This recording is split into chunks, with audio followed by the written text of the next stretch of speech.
Урматтуу эжекелер, кутман күн. Саламатсыздарбы дагы бир ирет?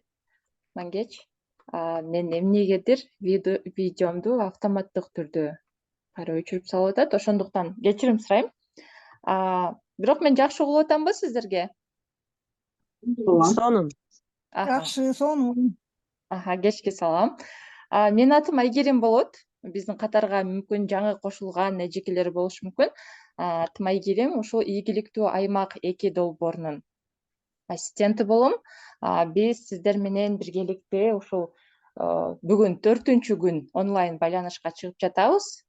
Бул убакытка чейин 3 күн катары менен инвестицияларды тартуу боюнча бир нече темалардын үстүндө кеп кылып, биздин тренерибиз Жылдыз Керимова сиздерге пайдалуу бир маалыматтарды берип өттү. Биз биринчи күнүндө Steam грант жөнүндө сөз кылдык. Экинчи күнүндө болсо деген муниципалдык менчик жөнүндө сөз болду.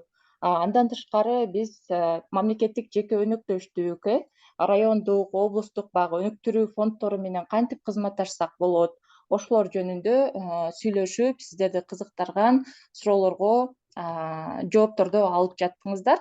Эми бүгүн 4-күн, 4-бөлүгүндө эмне жөнүндө сөз болот? Тышкы инвестициялар, гранттар, булактар жөнүндө сөз кылабыз жана ошондой эле сиздер менен биргеликте жергиликтүү жамааттар жөнүндө дагы сүйлөшмөкчүбүз. Биз абдан кубанычтабыз биздин катарга кеч болсо да кошулуп, ушундай активдүү катышып атканыңыздарга. Эскерте кетсем, бул иш-чара Кыргыз Республикасынын шайлоо жана референдум өткөрүү боюнча Борбордук комиссиясынын жана Борбордук Азиянын жергиликтүү башкаруу академиясынын ийгиликтүү аймак 2 долбоорунун алкагында жүргүзүлүп жатат. Бир нече техникалык маселелер боюнча айтып өтөйүн. Эгер сиздерде суроолор болгон болсо, сиздер чатка өзүңүздөр суроолоруңуздарды жазып койсоңуздар болот. Же болбосо микрофонуңуздарды күйгүзүп, тренерибиз презентация жасап жаткан учурда кол көтөрүү менен сурооңуздарды берсеңиздер болот. Мындан тышкары биз катышуучуларды каттап жатабыз, кимдер бизге активдүү катышып жаткандыгын билиш үчүн. Ал үчүн сиздер чатка өзүңүздөрдүн аты жөнүңүздөрдү, кайсы аймактан чыгып жатасыздар, айыл өкмөтүңүздөрдү жана кызмат ордуңуздарды дагы жазып коюуну суранабыз. Анда эмесе биз баштайлы. Анан бири-бирибизге тоскоолдук жаратпаш үчүн сураныч дайыма микрофонуңуздарды презентация болуп жатканда, эгер сиздерге сөз берилгенге чейин микрофонуңуздарды өчүк кылып койсоңуздар. Анткени бири-бирибизге тоскоолдук жаратпайлы. Анда биз баштайлы. Мен сөздү биздин тренерибиз Жылдыз Керимовага берем. Чоң рахмат, Айгерим. Саламатсыздарбы, урматтуу катышуучулар. Ушундай кеч убакытка карабастан катышып атканыңыздарга чоң рахмат. Айгерим, сураныч мага организатор берип коесузбу, бүгүнкү улан рахмат. Бүгүн инвестицияны тартуу боюнча теманы уланта берели. Акыркы күн, бирок ошондо дагы мен сиздерге бир кандайдыр бир суроо болобу, эмне болобу, мен жооп бергенге даярмын. Андан тышкары мен сиздерге мурунку жолу убада бергендей эле бүт баарын азыр бир папкага топтоп атам. Материалдардын баарын ошого токтомдор болобу, жоболор болобу, кодекстер болобу, ошолордун баарын топтоп атам да. Анын баарын болсо мен өзүм коллегаларыма, Салияга же Айгеримге берип коем, же телеграм каналдарга ыргытып коем, аны чечебиз. Макулбу, урматтуу катышуучулар? Анда мен презентациямды ачайын. Бүгүн негизи темабыз аябай мындай бир татаал эмес, бирок ошондо дагы керектүү темалар.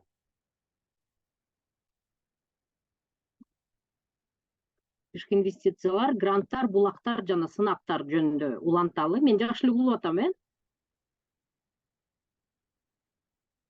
Сонун. Рахмат. Урматтуу катышуучулар, анда келиңиздер, тышкы инвестиция, гранттар, булактар деп буга чейин мындай бир көп темаларды айтып келдик, бирок бул сессияда мен сиздерге ар кандай тиги сайттардан, шилтемелерден эмне гранттар азыр жүрүп атат, кайсы булактар бар деген боюнча азыркы күндө сынактар тууралуу маалымат берет элем.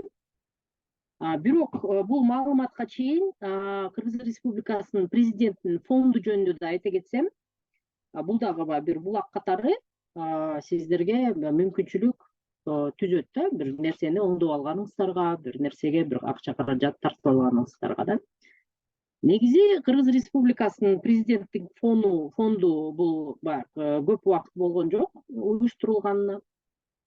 Бюджеттик кодекске бир тоже жаңылануу кирилип, анан атайын ушундай Кыргыз Республикасынын президентинин фондунун каражаттарын пайдалануу тартиби дегени ушу 2022 жылы пайда болгон, президенттин жарлыгы пайда болгон. То есть ушул жарлыктын негизинде кандай учурда ушу президенттик фондко кайрылсаңыздар болот деген мындай бир маалымат да. Негизи президенттик фонд деп мен ойлоп атам, силер буга чейин деле уксаңыздар керек. Тиги президент өзүнүн фондунан жардам бериптир. Президент өзүнүн фондунан мисалы спортсмендерге акча бөлүп бериптир. Чемпиондорго фондунан тиги квартира сатып бериптир, же болбосо бир кандайдыр бир каражаттардан миллион сомдон бериптир дегендерди эле угуп калсаңыздар керек. Эми мен айта турган нерсем, конечно, бул фонд такыр эле бүт баарына биринен баарына эле акча таратылат деп айта албайм, бирок ошондо дагы мүмкүнчүлүгүңөр бар да. Негизи бул фонд жарлыгы пайда болгон себебинен бул каяктан пайда болуп атат да, кайсы булактардан. Көбүнчөсү бул республикалык бюджеттин 1% ушул фондко, президенттин фондуна түшөт экен. Бирок былтыр анан ушул жылдын башында депутаттар жаңы фондду кичине көбөйтөлү деген максатта 2%ке көбөйтөбүз деген максатта азыр сүйлөшүү жүрүлүп атат. Бирок пока 1% боюнча эле турат да. Бирок ошондо дагы бир канча бир миллиард анан миллион деген сомдор бар. Ар кандай маалыматтарды көрдүм. Мисалы 1,8 миллиард сом президенттик фонд дегенди уктум. Андан тышкары 500 миллион сом деген фондду уктум. То есть баягы конкреттүү бул фонддун суммасы мындай бир же сайтта мындай фонддун суммасы жок экен, бирок ошондо дагы тиги республикалык бюджеттен ошо 1%тен түшүп турса, негизи мындай бир примерно эсептеп алсак деле болот го дейм да. Эми андан тышкары жана коррупциялык иштер боюнча ар кандай тиги акча каражаттар табылып атпайбы? Ошолор да түзмө-түз ушул фондко түшөт экен. Ар кандай тиги тыюу салынбаган башка булактардан да түшүшү мүмкүн экен да. Көбүнчөсү ушу республикалык бюджеттен 1% түшөт да. Эми келгиле көрөлү, фонддун каражаттары кайсы багытка жумшаса болот. Мисалы сиздер ушул фондко кайрыла турган болсоңуздар, инвестициялык жана инфраструктуралык долбоорлорду каржылоого, мисалы калктын социалдык экономикалык абалын жакшыртууга, эгерде мисалы табигый кырсыктар деп атабызбы, пандемия кезекте балким ушуга окшогон фонддон, мисалы президент өзүнүн тиги мындай бир президенттин официалдуу түрдө эмес, бирок фондунан акча бөлүп берди жардамга деген сыяктуу, может быть бир кандайдыр табигый кырсыкка дагы, өзгөчө кырдаалга дагы бөлүшү мүмкүн экен да. Мисалы Кудай сактасын, бир сел жүрүп кете турган болсо, срочно чече турган маселе президент өзүнүн жарлыгы менен, өзүнүн баягы буйругу менен эле ушунча акча бөлгүлө деп коюшу мүмкүн экен. Андан тышкары спорттук жана маданий массалык иш-чараларды өткөрүүдө, мисалы финансылык колдоо алсаңыздар болот.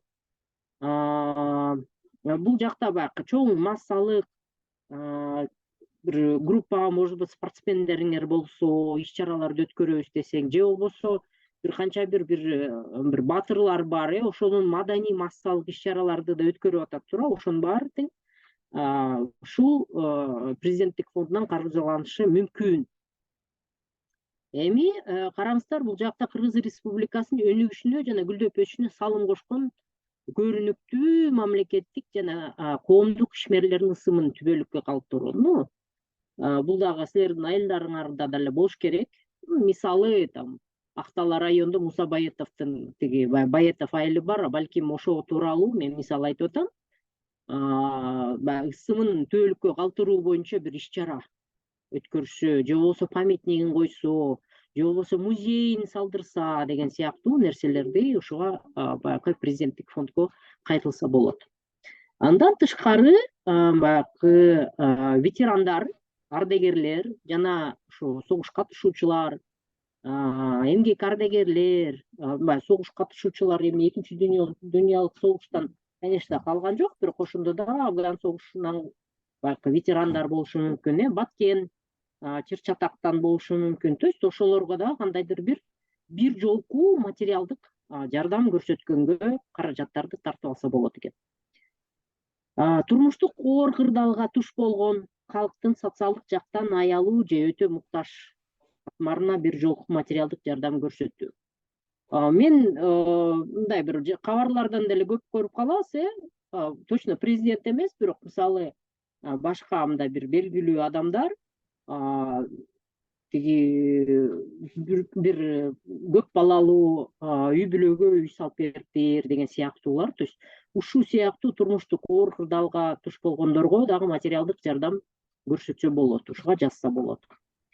Так, анан таланттуу жарандары, өлкөнүн жөндөмдүү спортсмендер болушу мүмкүн, туурабы? Бир укмуш, бир кыйын илим адамдары, же болбосо бир олимпиадада утуп, ошонун баягы андан ары окуусуна, билим алуусуна тиги акы төлөөгө дагы мисалы жазса болот экен да, эгерде каражаттар жетпейт.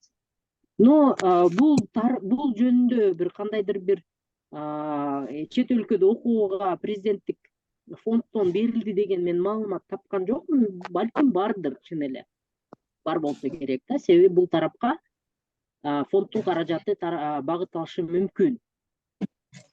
Так, андан тышкары мамлекеттик жана муниципалдык кызматчыларга кызмат менен байланышпаган максаттарга бир жолку материалдык жардам көрсөтүү. Ушундай багытта болот экен. Кандай кылып туруп материалдык жардам, кандай өлчөмдө, буга тоже силер заявка кылып ушул кишиге балким бир канча жыл муниципалитетте иштеди, жакшы нерселерди алып келди. Мисалы илгерки Болот Мамбетов сыяктуу бир адамдар, чоңойткон, өстүргөндөр, ушундай мүмкүнчүлүктөр болот да. Баягы багыт ушундай каржылоону алса болот фонддон. Так. Эми бирок Кыргыз Республикасынын президенти, конечно, бул фонддон только ушул багыттарга эмес, может быть, өзү дагы бир аябай бир керектүү жака өзү дагы өзүнүн чечими менен багыттап койсо да болот экен да. То есть бул президенттин өзүнүн укугу бар да. Эми карасаңыздар, бул жакта вот кызыл менен белгиленген фонддун каражаттарын алуучулар болуп мамлекеттик органдар болушу мүмкүн, жергиликтүү өз алымча башкаруу органдары болушу мүмкүн, же юридикалык жана жеке жактар дагы саналышы мүмкүн. То есть сиздер ал өкмөттөн заявка берсеңиздер болот экен. Мамлекеттик органдар түшүнүктүү, бирок ошондо дагы юридикалык, мисалы кандайдыр бир силер частный предприниматель, бир кандай бир фирма боло турган болсо, же жеке мындай бир демилгелүү топ кылып туруп, жеке жактардан тоже фондко кайрылсаңыздар болот экен да. Кыргыз Республикасынын президентинин дарегине бул кайрылат экен, кадимкидей эле тиги бланкты толтуруп эле, азыр бланкты сиздерге көрсөтөм, анкетасын кандай толтуруп, анан тиркелген материалдарды тиркеп туруп эле и берет экен. Бул да конкурс болот экен, президенттин аппараты. Так, анан мынакей кайрылууда каражаттарды акыркы алуучулар каражаттар пайдаланыла турган иш-чаралар жана каржылоонун көлөмү жөнүндө кеңири маалымат камтылууга тийиш. То есть кайсы жакка сарптайсыңар бул акчаны, кандай кылып сарптайсыңар, ушул жөнүндө толук маалымат камтылыш керек. Андан тышкары, эгерде бул юридикалык компания боло турган болсо, жергиликтүү өз алынча башкаруу органы боло турган болсо, или мамлекеттик органдар обязательно отчет бериш керек экен да. Сүрөт болобу, кандай үй салынса, үй салды, памятник кое турган болсо, мына монда памятник койдук деп туруп, бүт толугу менен отчет берет. Просто жеке жактар эле бул жака отчет бербей койсо болот. Бирок ошондо дагы баягы мамлекеттик органдагы баягы адамдар келип эмне кылынды деген нерсени текшерип коюшу мүмкүн да. Анан Кыргыз Республикасынын президентинин администрациясынын түзүмдүк бөлүмдөрү, вот как раз аппарат уже чечиле турган болсо, фонддун каражаттарды бөлүү жөнүндө сунушту киргизет дагы. И президент буга бөлөбүз же буга бөлбөйбүз деген сыяктуу баягы чечим чыгарышы мүмкүн да. Вот, фонд жөнүндө ушундай маалымат, бирок мен сиздерге жана анкетаны көрсөтөйүн дедим элем.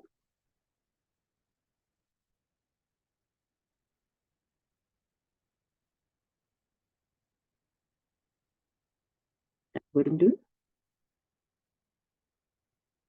Так, мынакей, бул президенттин фонду жөнүндө тартип. Бул тартипти дагы силерге салып коем. Жана 22-жылы жарлык чыккан деп атпаймынбы? Жаңыланган. То есть ушул бюджеттин кодексинин негизинде, бюджеттик кодексте да бар бул сумма. Жана бюджет, республикалык бюджеттин 1% ошакка кетет деген акча бөлүштүрүү жөнүндө. Мынакей муну мен силерге салып коем. Андан тышкары көрүнүп атат, барыңыздарга. Андан тышкары инвестициялык жана долбоорлорду, заявканы бергенге кандай документтерди даярдаш керек? Бул жакта өзү мындай бир токтом бар. Токтомду да салам сиздерге. Эми карасаңыздар, то есть бул аппарат президентта да өзүнүн критерийлери болот.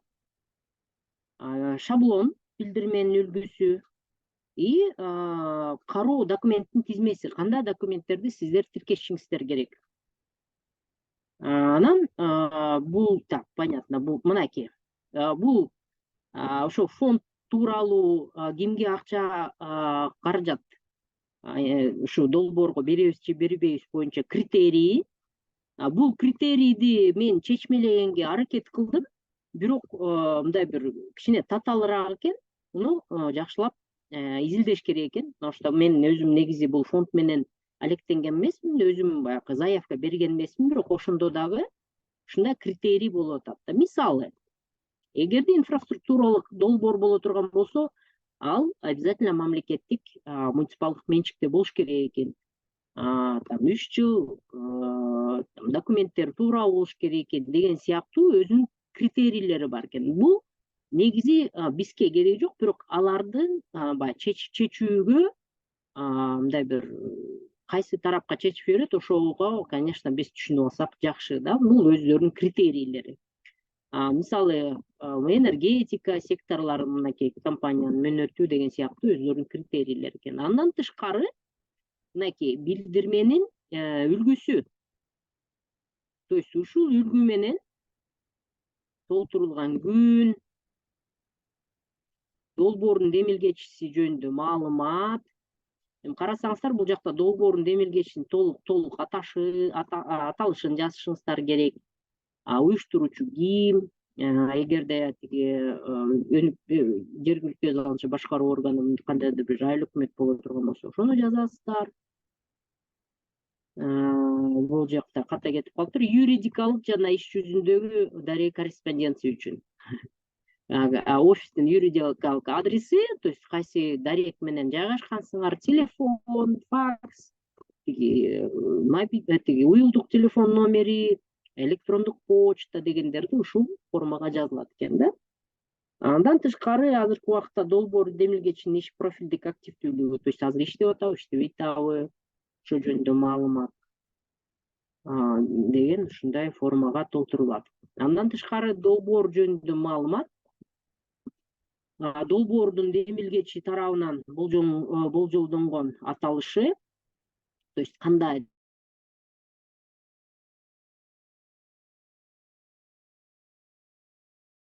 атын мисалы балдарга телефон звонит калды. Так, тармак, долбоорду ишке ашыруу жери, долбоорду кыска баяндап жазуу. Так, статус. Көрдүңүздөрбү? Так, күрөө, может быть, күрөөдө турабы турбайбы, сатуу рыноктары деген ушул бүт заявканын баарын бир сыракта карап, кандай рисктери бар тобокелдер, ошолорду карап, каржылоо жөнүндө маалымат, канча акча каражат керек, тиги долбоорду ишке ашыруу үчүн инвестициянын жалпы көлөмү, канча акча каражат керек силерге. Мисалы силер бир үй бүлөгө жардам берген атасыңар деп коеюнчу, мисалы. Ошол үйгө канча акча каражат кетет да? Рентабельность проекта. То есть ал вообще негизи эртең кандай болот келечеги да? То есть иштеп кетеби, бузулуп калбайбы, кандай пайда алып келет деген нерселери. Так, акча каражаттар, активдер долбоор демилгечисинин катышуусу, ким катышып атат, сумма, инвестициянын максаттуу арналышы деген сыяктуу мына ушул форма экен. То есть бир жакшылап бир идея керек, эгерде ушу президенттик фондуна жазам десеңиздер, андан кийин уже ал идея менен ушул заявканы алып толтуруп, анан аппарат президенттин аппаратына жөнөтсөңүздөр болот да. Бул балким колдонуп калат. Эмнеге жок, туурабы? Тем более акча каражат жетиштүү эле экен, тем более бюджеттин 1% болуп атса да. Так, андан тышкары бул жакта тизмеси, то есть кандай документтерди силер тиркешиңиздер керек. Бул заявкаңар менен кошо. Алдын ала кароо үчүн так, инвестициялык долбооруңарды тиркейсиңер. Билдирме. Долбоордун демилгечисинин нотариалдык күбөлөндүрүлгөн уюштуруу документтеринин көчүрмөсү. То есть точно подтверждение керек болот да силерге. Анан бизнес план, алдын ала техникалык, экономикалык негиздеме. Акыркы 3 жыл үчүн финансылык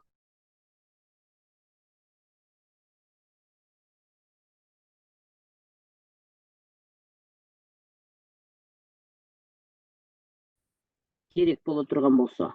Инвестициялык долбоордун негизги персоналынын резюмеси.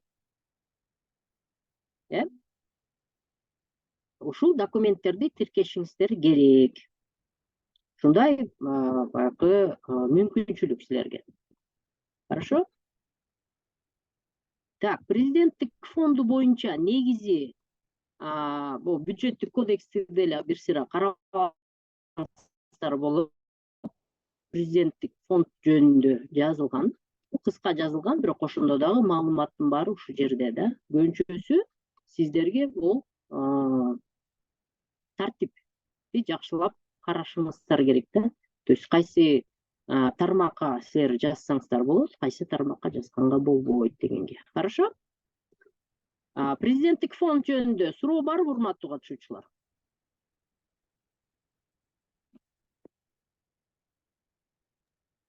Саламатсызбы эже? Бул кайсы убакытта жөнөтсөк болот?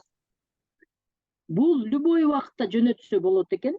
Мунун ограничениясын мен көргөн жокмун вообще. Бул эгерде сиздер мисалы эртең жөнөтөм десеңиздер, жөнөтө бериңиздер. Бул тартипте ограничение жок. Бул жерде өздүк салым дагы барбы же президенттик фонддон гана? Жок. Бирок бул жакта мындай да өздүк салымыңар эгерде боло турган болсо, бул баары плюс болот силергечи. То есть мисалы биз жарым акчасын же болсо тиги 3-чү бөлүгүн чыгардык, монча жетпей атат. Же монча чыгардык, аракет кылдык, элдер менен аракет кылып, кичине монча жетпей атат десеңиздер, шансыңар дагы көбүрөөк болот да. Азыр сиз айтып кеткендей, жеке адамдын кайрылуусу менен да болот экен да. Болот, Сөзсүз айыл өкмөттүн атынан же бир уюмдун атынан эмес, ооба. уюмдун атынан кылсаңыздар болот экен, көрдүңөрбү, юридикалык же болбосо жеке, же айыл өкмөттөн, же мамлекеттик органдан да. Ну, мамлекеттик органдар көбүнчөсү баягы мамлекеттик маанидеги маселелерге көбүнчөсү жазышат да. Сиздер жеке болот. Так, вот азыр көрөм. Бир суроо берип көрөлү. О, бери бериңиз. Президенттик фонд республикалык бюджеттин 1% ошол президенттин фондуна которулат деп атпайсызбы? Анан бул жерде могу сиз өткөндө 7 миллионго чейин эле деп атпадыңыз беле? Анан бул андан көбүрөөк деле жаза берсек болот турбайбы бияка?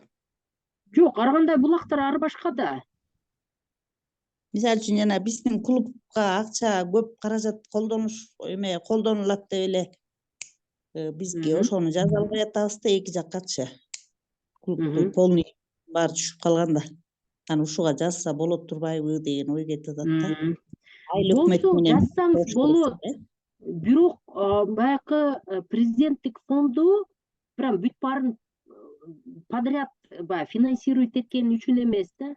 Бул аябай бир керектүү нерсеге, ушул калкыбызга аябай керек болуп атат деген нерсе, мисалы көпүрө сынып калса, бузулуп калса, то есть президенттик фондко жашообуз токтоп калды да, мисалы мектепке бара албай атат балдар. Ошо президенттик фонддон ошол нерсени сурасаңыздар болот. Мисалы дом культуры бул аябай, конечно, бул да нерсе жакшы, бирок ошондо деле балким дагы орчундуу маселелерди карап калышы мүмкүн да. Бул да аябай айылда көйгөйлүү болуп атат да, ушу сайыс учурунда курулган 50-60 жылдык таап. Анан айылдын эли бизге концерт келбейт, мисалы үчүн сырттан. Улуубуз жанагындай болуп турсачы, ар кандай жыйналыштардын баары мектептин биз эмеси бар, актовый зал, ошол жерде болот. Ушул мындай маданий жактан аябай аксап калдык деген эме да. Ушундай болот. Анан ушуга көп каражат керек болуп аткан да. Муну айыл өкмөт тарабынан жазсак болот да. Айыл өкмөт тарабынан жазсаңыздар болот, ооба. Бир уюм мисалы кылсаңыздар, сиздер коомдук уюм юридикалык тиги формадагы иштеген бир уюм болсо, ошол уюмдан деле жазсаңыздар болот да. Рахмат. Мейлиңиз. Менде дагы суроо бар. Мен кечигип кирдим эле, кечирим сурайм. Мен Тоғыз Бұлақ айыл өкмөтүнүн Тоғыз Бұлақ айыл кеңешинин депутаты Жороева Гүлсынай. Сурайын дегенде, ушу долбоор жазууда жанагындай айыл өкмөттүн ПСРде өнүгүү планда барбы, жокпу деген жагы да суралат да, ошол жагы каралабы, каралбайбы деген да. Обязательно. Негизи бул жакта мындай деп атпайбы? Любой бир нерсеге сиздер жазам дегенде, даже ал аткарылабы, аткарылбайбы, ал силердин социалдык экономикалык өнүгүү программаларда болуш керек. То есть бир каражатка бир нерсени чече турган болсоңуз, ал обязательно силердин ПСРиңерде болуш керек да. То есть ПСРде болбогон нерсе болуп калса, мисалы эртең бир инвесторуңар келип жазылбаган нерсени даже бир мисалы бир клуб салып берем десеңиздер, ал ПСРиңерде жок. Анда аны ПСРиңерге киргизишиңиздер керек болуп калат. Потому что ПСР программаңар бир канча бир жылга силердин бир иш аракетиңерде жазылган. Биз ушуну оңдойбуз, биз стратегиялык ошого баратабыз, умтулуп атабыз деген нерсе да. Рахмат. Мейлиңиз. Дагы суроо барбы? Мен чатты карап көрөйүн, балким ошакта бардыр. Ооба, бир суроо бар. Жолду асфальттоого проект жазсак болобу деп Айселе эжеке сурап экен. Ооба, бул инфратүзүмгө кирет да. Инфратүзүмгө любой нерсесине жазса болот. Мынакей азыр мен сизге инфратүзүмдүк долбоорлорду каржылоо деп атат. Көрдүңүздөрбү? Көрүнүп атат, жакшы эле. Инфратүзүмдүк инфраструктураларды, долбоорлорду каржылоо деп. Бирок мен жана айтып кеткендей эле, конечно, жазып көргүлө, мен силерди жазбагыла деген жокмун, обязательно жазып көрүш керек. Бирок любой бир проектке сиздер бир долбоор жазып атканда, ушундай орчундуу кылып туруп жазышыңыздар керек да. Мисалы жолуңарга тоже может быть балдар тиги тизесине чейин баткак суу болуп ататтыр. Аккан сууңар агызып буттары суу кылып ататтыр да, мисалы. Ошондой эле да. Ошондой кылып туруп жазып көргүлө, пожалуйста. Жұлдыз эже анан эмеби? Сумманын чектөөсү барбы же жокпу? Сумманын чектөөсү жок. Мисалы бир эми мектепти куруп берүүгө жазсак да болот экен анда. болот, ооба. Болот. Мектептин эми канча суммасы болушун? 20 миллион көп болсо, же көбүрөөк болобу? Ооба. 45 болушу мүмкүн. Ооба. Да, угатам. Салмасты эжеке, мен анда кеч угатам. кирип калдым. Бизде Кашкар кыштакта дагы ушундай 2 мектеп, 2 детсад бар да. Анан көчөбүз ас болбош керек. Бирок Ленин көчө деп жазылган. Ошону да жазсак болобу? 2 мектеп, 2 детсад бар. Ошо жолдо балдар кыйланып өтөт да ошол жактан. Ооба, ооба. Бирок ал силер долбоорду жазып атканда, бул заявкаңарды жазып атканда, бул жака абдан керек, ушундай орчундуу проблема. Балдарга тиги зыяны тийип атат, тиги суу агызып кетип атат, ооруп атышат. Чын эле да, буттар суу болсо ооруйт да. Деген сыяктуу жазсаңыздар, анын баары көпүрө мисалы тиги агып кетип атат, баары толуп элдердин үйлөрүнө кирип атат десеңиздер, Ооба. ошондой эле да турабы? Мен маш Кашкар кыштакта айыл кеңешинин депутатымын да. Ошо мен да ошону жазсайбы экен деген ойдомун да, сиздин сөзүңүз бул. Ооба, ошентип жазыңыздар. Жазып көрүңүздөр. Бул атайын түзүлгөн фонд да.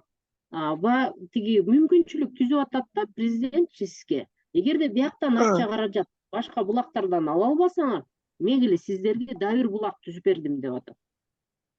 Рахмат. Бизде көптөн бери жеке менчик бала бакчаны биздин почти райондо бирөө эле да жеке менчик бала бакча бирөө эле.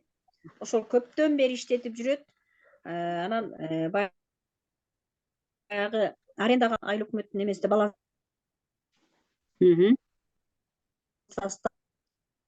угулбай калдыңыз. Гүлсүн эже, угулбай калдыңыз. Сиз сурооңузду чатта жазып Үзүлүп жакшы угулбай атасыз эжеке.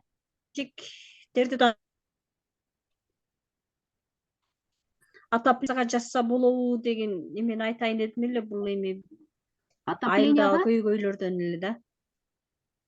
Ошол бала бакчанын отоплениясы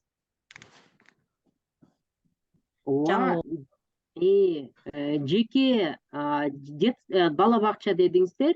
Бул жака жеке инсандар дагы өзүнчө жазса болот деп атпайсызбы? Жазып көргүлө. Ооба. Мынча бала окуйт. Мынча бала келет, тарбияланат.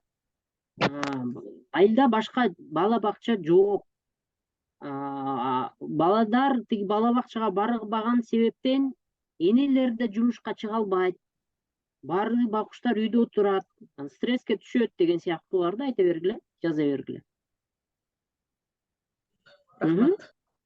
Мейлиңиз. Дагы суроолор барбы? Бизде Миргүл айым кол көтөрүп атат. Айтыңыз. Миргүл айым, сизде суроо барбы? Саламатсыздарбы? Жылжы кандайсыз? Жакшы. Мен биринчи вебинарга катышканыбызда эле сизден сурадым эле да, ошо ички жолдор асфальттоо боюнчачы, эсиңизде болсо. Ошого азыр баары эле мага окшогон көйгөйлөрдү көтөрүп атат да.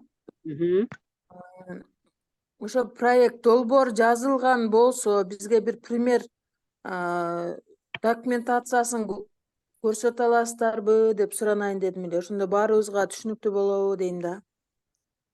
Мен сизди түшүнүп атам, бирок ал проект документацияны жарыялабайт да. Аны жазат дагы президенттин аппаратына берет да.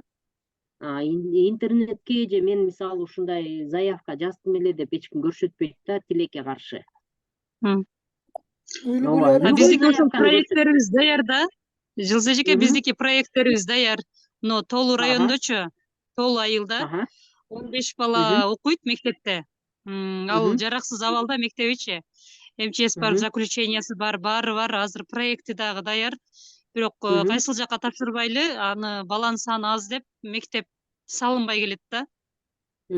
Анан кийин айыл өкмөт дагы местный бюджеттен бөлүнбөйт акча каражаты. Алар кийинки айылга түшүш үчүн 5 километр шакырымда да. Бул башталгыч класстардын мектеби да. Анан кийин аларга эми өтө керек да. Кышында келе алышпайт, 2-3 сааттык жол. Ошону ушул президент фондуна жөнөтсөк болобу? Анан проекти баары даяр, кантип жөнөтсөк болот? Кайсыл адреске? Бул небеде азыр көрсөтөм.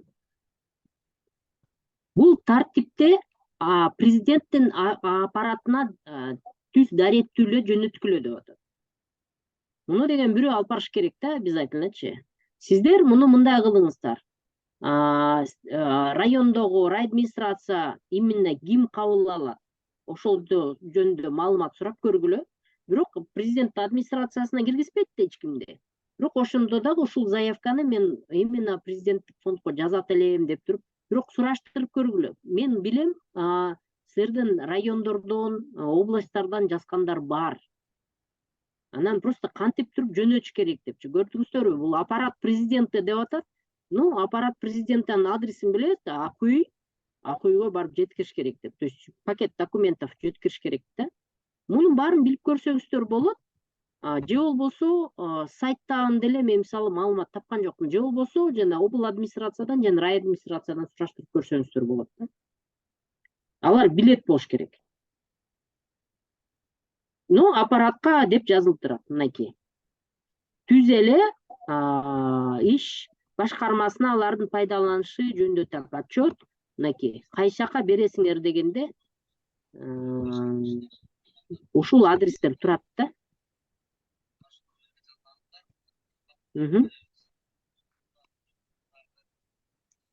Мынакей. Фонддун каражаттарын пайдалануу жөнүндө так чечимдер. Вот про аппарат президенттин администрациясы деп атат да. Ошол кабыл алат.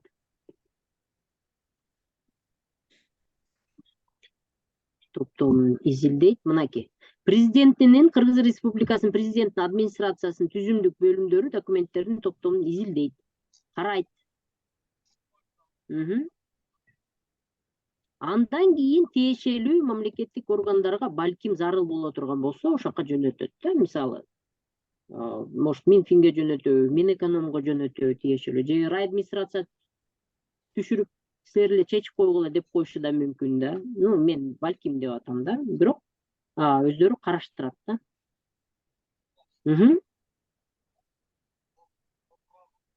Зеже дагы бир суроо берейинчи. Ооба.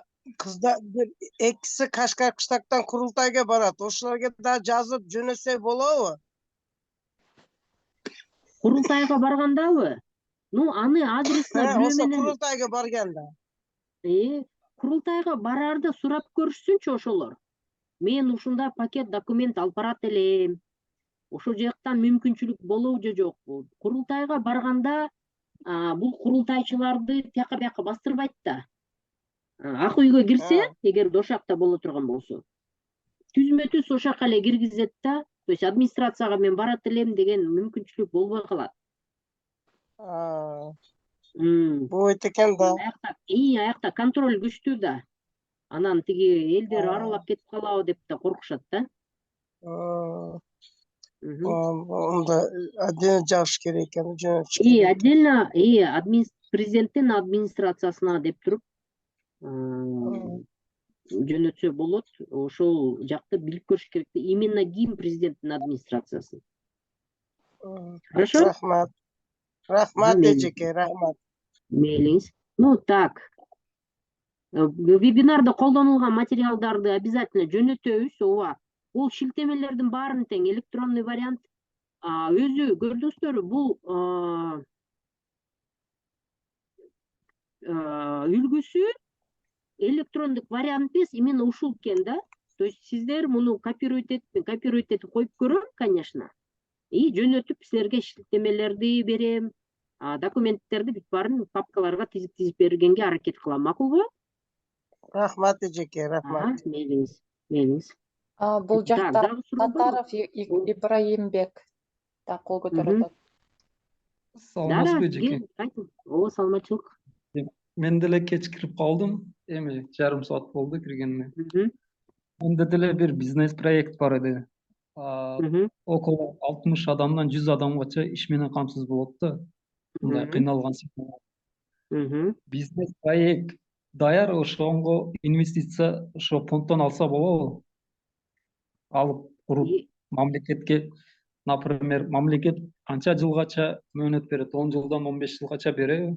Бөлөп мамлекеттен алган пулду кайтарса. Кредитпи? Ну, кредит эмес го, как фонд катары акчаны алып туруп, мөөнөт менен 10 жылга, 15 жылга алып туруп, ай сайын бөлөп төлөп, типа кредитке окшошу 5%. Ошондой жолдор Жана барбы? тиги кыргызско-российский фонд сыяктуу да? Ошондой бизнес. Ошолор предпринимательдерди, мисалы жеке ишкерлерди колдойт, бирок алар чоң компанияларды колдошот да. Бирок биздики деле около $1 миллион 2 миллион долларгача проект да, мындай чоң ишкана түшөт да. Около 100 жазып адам көрүңүздөр. иш менен камсыз болот. Башталкы сумма 30 миңден барып 60 миң долларгача айлык алат да ишчилер. Так, смотрите, bizde азыр узбекско-кыргызский фонд развития деген бар. Сиз ошону изилдеп көрүңүздөр. То есть ушул фонд развития как раз предпринимательдерди, жеке ишкерлерди колдоого мынакей жазылган. Анан мен мисалы бул жаңы эле ачылды да, бул жөнүндө маалыматым жок. Бирок сиздер мынакей финансирование деп турат, кредитное финансирование. Лизингке да беришет экен, көрдүңүздөрбү? И кредитное финансированиясы бар экен да. Ушуларды изилдеп көрүңүздөр. Мына карасаңыздар, бул жакта 200 миң долларга чейин минимальная сумма кредита, максимальный 8 миллион доллар дейт. Бизге ошондой суммалар керек. Ушуга жазып көрүңүздөр. Аларды кантип байлансак болот? Номерлери барбы? Да, мынакей контактылар турат сайттан эле.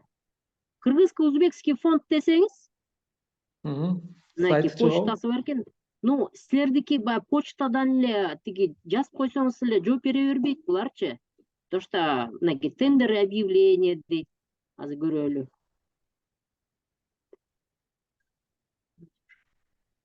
Мынакей объявлять открытый конкурс, так, это вакансия дейт.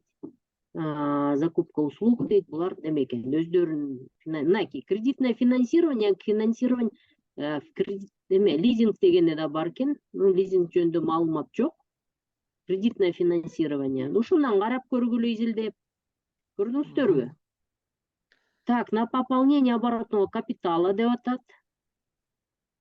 Собственный вклад 25%-тан кем болбош керек экен. Муну изилдеп көргүлө, жакшылап карап окуп. Мына карасаңыздар, целевой сегмент дейт. Субъекты бизнес осуществлять. Кайсы именно тараптарды колдойт экен? Агропромышленный комплекс, швейный, текстиль, горнодобыча, транспорт деп атат. Туризм, медицина, образование. То есть ушуга кредит алсаңыздар болот деп атат да, бул жактачы. Андан тышкары бизде кыргызско-российский фонд бар. Ал дагы кредит берет. Хорошо? Дагы экинчи суроо берсе болобу? Экинчи суроону берсем болобу? Ооба, Экинчисин. Ооба.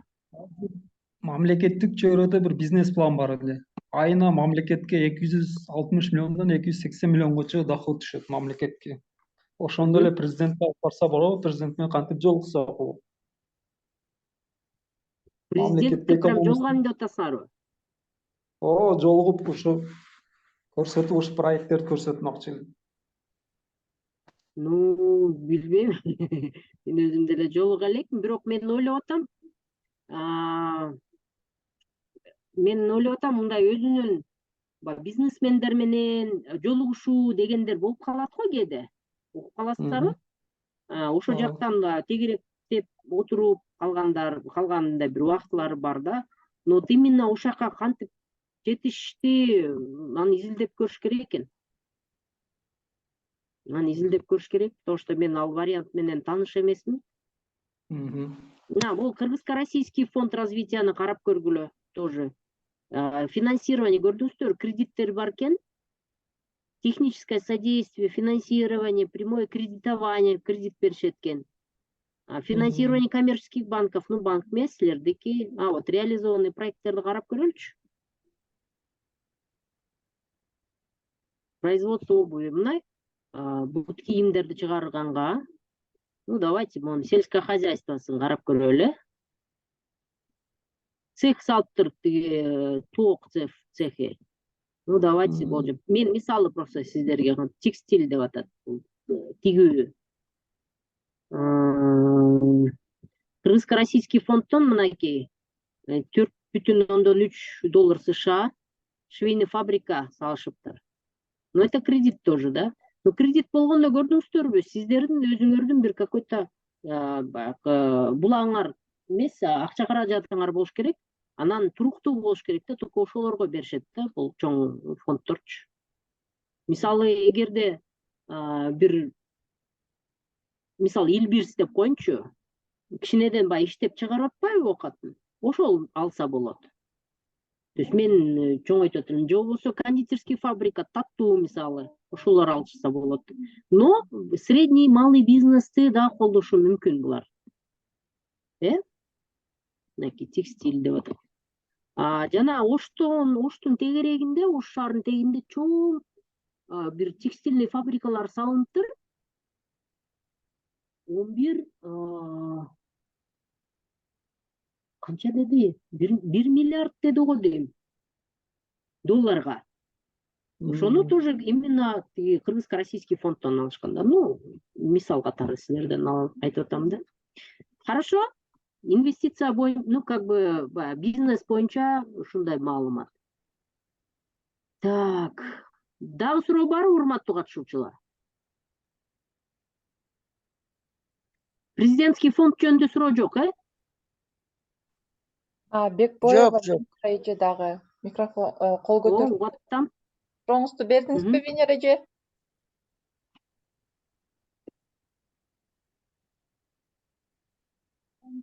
Так, башка жок окшойт. Улантерсек болот. Хорошо, рахмат. Так, бул жөнүндө түшүнүктүү, муну изилдеңиздер, хорошо? Анда мен уланта берейин. Сиздерге маалыматым азыр. Башка конкурстар боюнча биздин өнүктүрүү саясат институту билесиздер да, өнүктүрүү саясат институту менен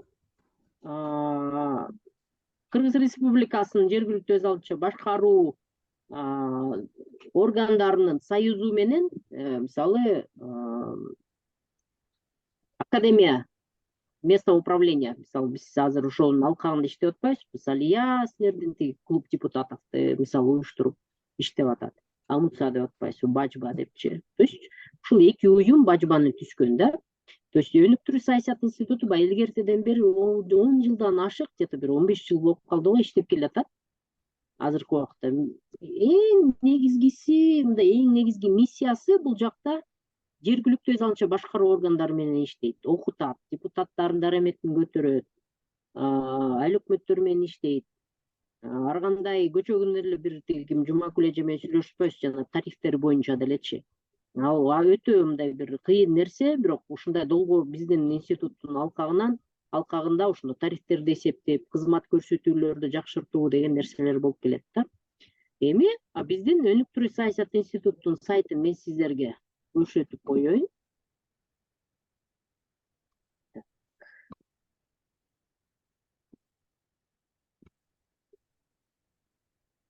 Вот, биздин DPI.kg Мынакей. Бул биздин сайт. Кыргызча, орусча, пожалуйста, кыргызчага которуп алабыз дагы. Болгон маалыматты баарын ушул жактан карап келсеңиздер болот. Мен сизге айта турган нерсе, бизде мынакей, кстати, китепкана бар, мыйзам чыгаруучулук, окуу адабият, китептер, пожалуйста, каалаган китептериңер биздин чыгарган китептерибиздин баары ушул жакта бар. Аналитика, доклад, мынакей. Мыйзам чыгаруучулук боюнча карасаңыздар, суроолорду берип атат. Мектептеги сыктамак окуучулардын талаа иштерине тартуу жана жашыруун каттар үчүн окутуучулар жөнүндө, пожалуйста, ошону окуп алсаңыздар. Толтура бул силерге ылайыктуу жакшы суроо жооп көрдүңүздөрбү? Жакшы нерсе. Андан тышкары бул жакта кодекстер, муниципалдык кызмат жөнүндө мыйзамдарды кичине эскирип калган китеп. Это самое, как его, если мындай вот жазуу түрүндө бар болсо, можно микрофон выключить, да? Я так почитаю, да, ее, если можно. Если есть вот этот видеолору, бар болсо скинуть, можно будет, нет? А то я так Микрофон өчүрүп кой. Айгерим, у вас Извиняюсь. слышно. Хорошо.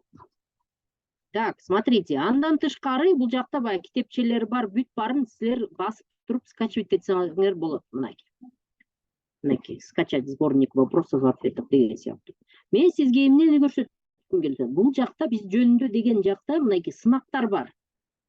Сынактарды басабыз дагы, болгон сынактардын баары, пайда болгон сынактардын баары ушакка пайда жүктөлө берет да. Бул ички сынактарда болушу мүмкүн, вакансия сыяктуу. Бирок ошондо дагы карасаңыздар, жергиликтүү жааматтар үчүн жергиликтүү бюджет деген мына 15 декабрда жаңы эле пайда болду. 15 ноябрда пайда болду. 15 декабрга чейин сиздерге конкурска тиги катышканга мүмкүнчүлүгүңүз бар. Муну бастык. Эми бул жөнүндө давайте конкурс жөнүндө азыр окуп көрөлү сиздер менен. Сиздер буга чейин түшүндүрмө берип кетейин. Жергиликтүү жааматтар үчүн жергиликтүү бюджет деп атабыз да. То есть буга чейин сиздер бюджет тууралуу коомдук угууларды өткөрүп келдиңер беле? Май айынан баштап июлга чейин кожомол сиздер 24-жылга бюджеттин долбоору боюнча, жергиликтүү бюджеттин долбоору боюнча коомдук угууларды өткөргөнсүңөр, туурабы? Вот эми ошол коомдук угууңардын жыйынтыгы боюнча сиздер конкурска катышсаңыздар болот. 23-24-жылга карата долбооруңардын, бюджеттин долбоорунун түзүүсү боюнча, пожалуйста, конкурска катышсаңыздар болот. Эми бул жакта байге, кичине чоңойтуп коеюн, жакшы көрүнбөйт атат окшойт. Так, байге көрүнөт. Бул 1.300.000 сом, бул жалпы фонд. Мунун ичинде 1.300.000 ичинде мынакей биринчи орун 300.000 сом ашпаган суммадагы бир байге. То есть биринчи орунга 300.000 сом, экинчи орунга 250.000 сом, үчүнчү орунга 200.000 сом. Андан тышкары шыктандыруучу байгелер бар. Пожалуйста, ушуга катышкыла азыр. Силерге 300.000 сом жөндөн жөлө жаткан жок жерде, ушуга жазып бир нерсеңерди оңдоп алсаңыздар болот. Бул оңдоо дегенде бул товар түрүндө гана, бул конкурстун жыйынтыгында эгер утуп алсаңыздар, мисалы 300.000 сом, только товар түрүндө алып алсаңыздар болот. Мисалы мектебиңерге же болбосо бала бакчаңарга мебель алышыңар мүмкүн, мисалы. Же болбосо холодильник, плита деген бул товар түрүндөгү нерселерди, пожалуйста, жазып көрүңүздөр ушуга. Бирок жазыш үчүн сиздер жайында коомдук угуу өттү эле айыл өкмөт тарабынан.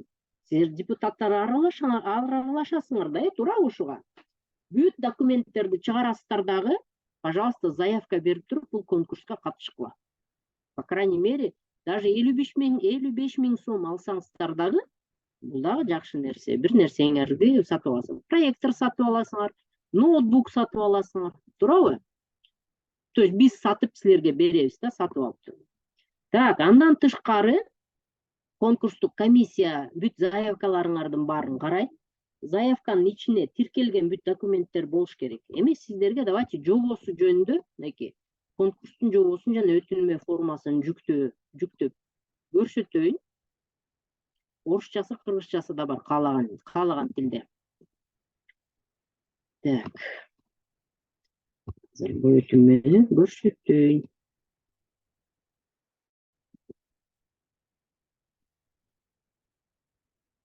Өтүнмөнү мен жүктөп алдым.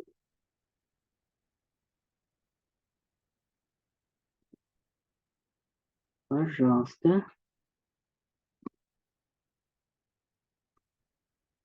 Көрүнүп атат, Мындай кылайын.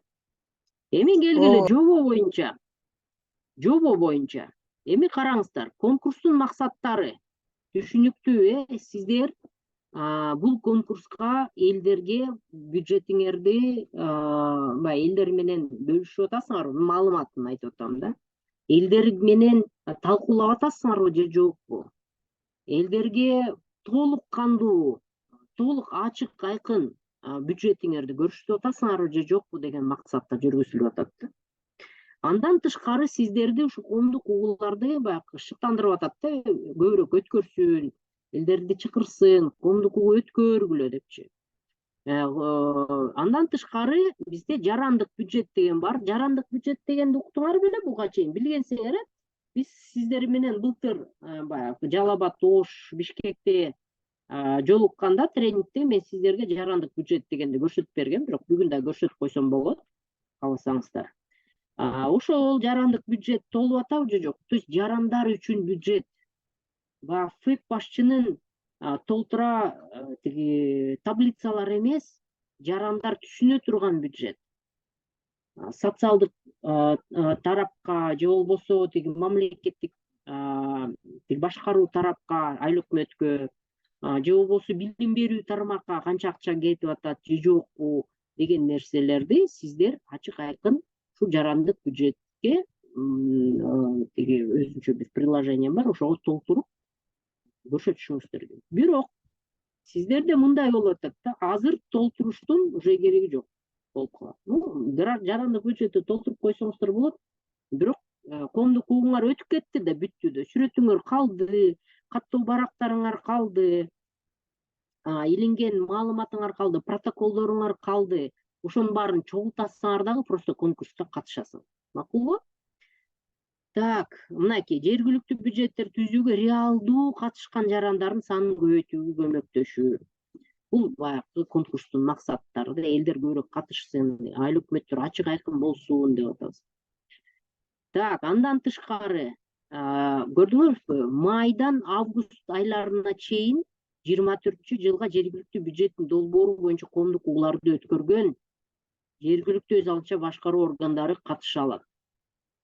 Сиздер депутаттар азыр айыл өкмөттөрүңөр менен чогуу айыл өкмөт башчыны, ФЭП башчыны, жооптук катчыны алып алып, бүт документтердин баарын чыгарып, копия кылып, оригинал эмес, копияларын тиркеп туруп, анан, пожалуйста, бул конкурска катышыңыздар.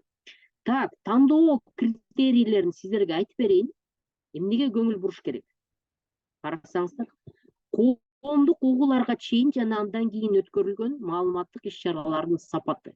То есть коомдук угууларга чейин сиздер жарыяларды жайгаштырып атасыңар, туурабы? Элдерге сунуштамалар, барактарын айырып берип атасыңар. Өзүң сунушуң болсо, пожалуйста, бере кой деп ошолордун баарын чогултуп протоколго киргизип атасыңар, туурабы?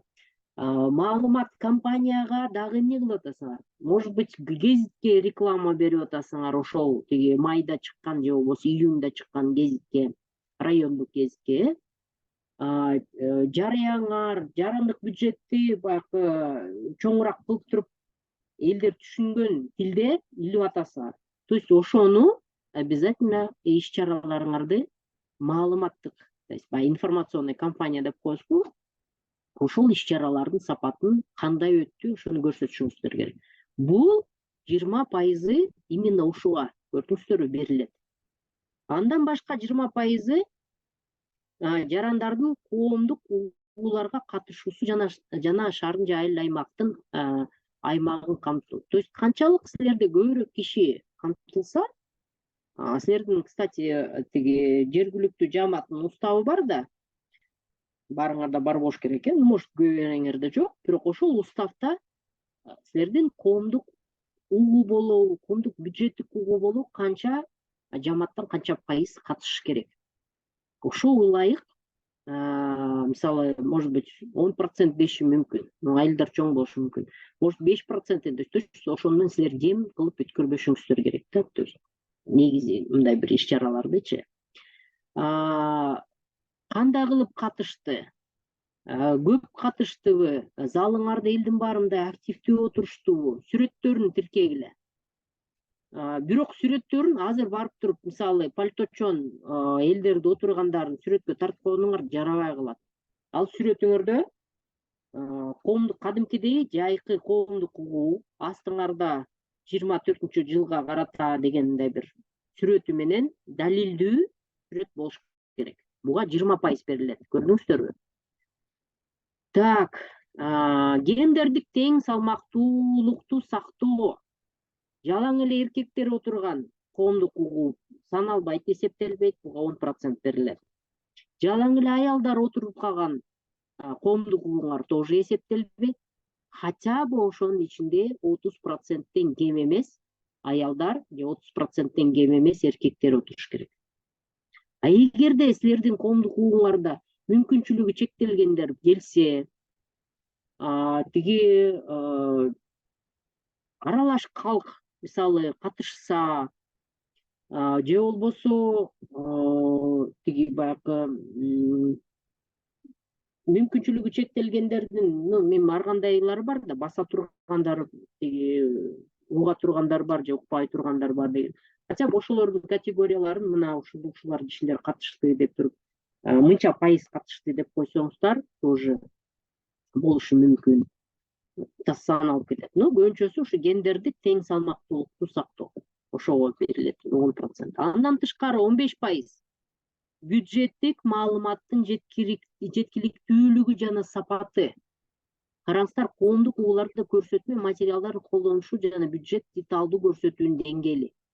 То есть жеткиликтүү дегенибиз жанагы эле жарандык бюджет, мындай бир чоң жакшынакай мындай график, токоч, диаграммалар менен тартылган, эгерде ушундай материалдарыңар болсо, бул жеткиликтүү да, туурабы? Мындай бир жөнөкөй тил менен жазылган. То есть ошого материалдарыңар болсо, сүрөттөрүңөр болсо 15% берилет.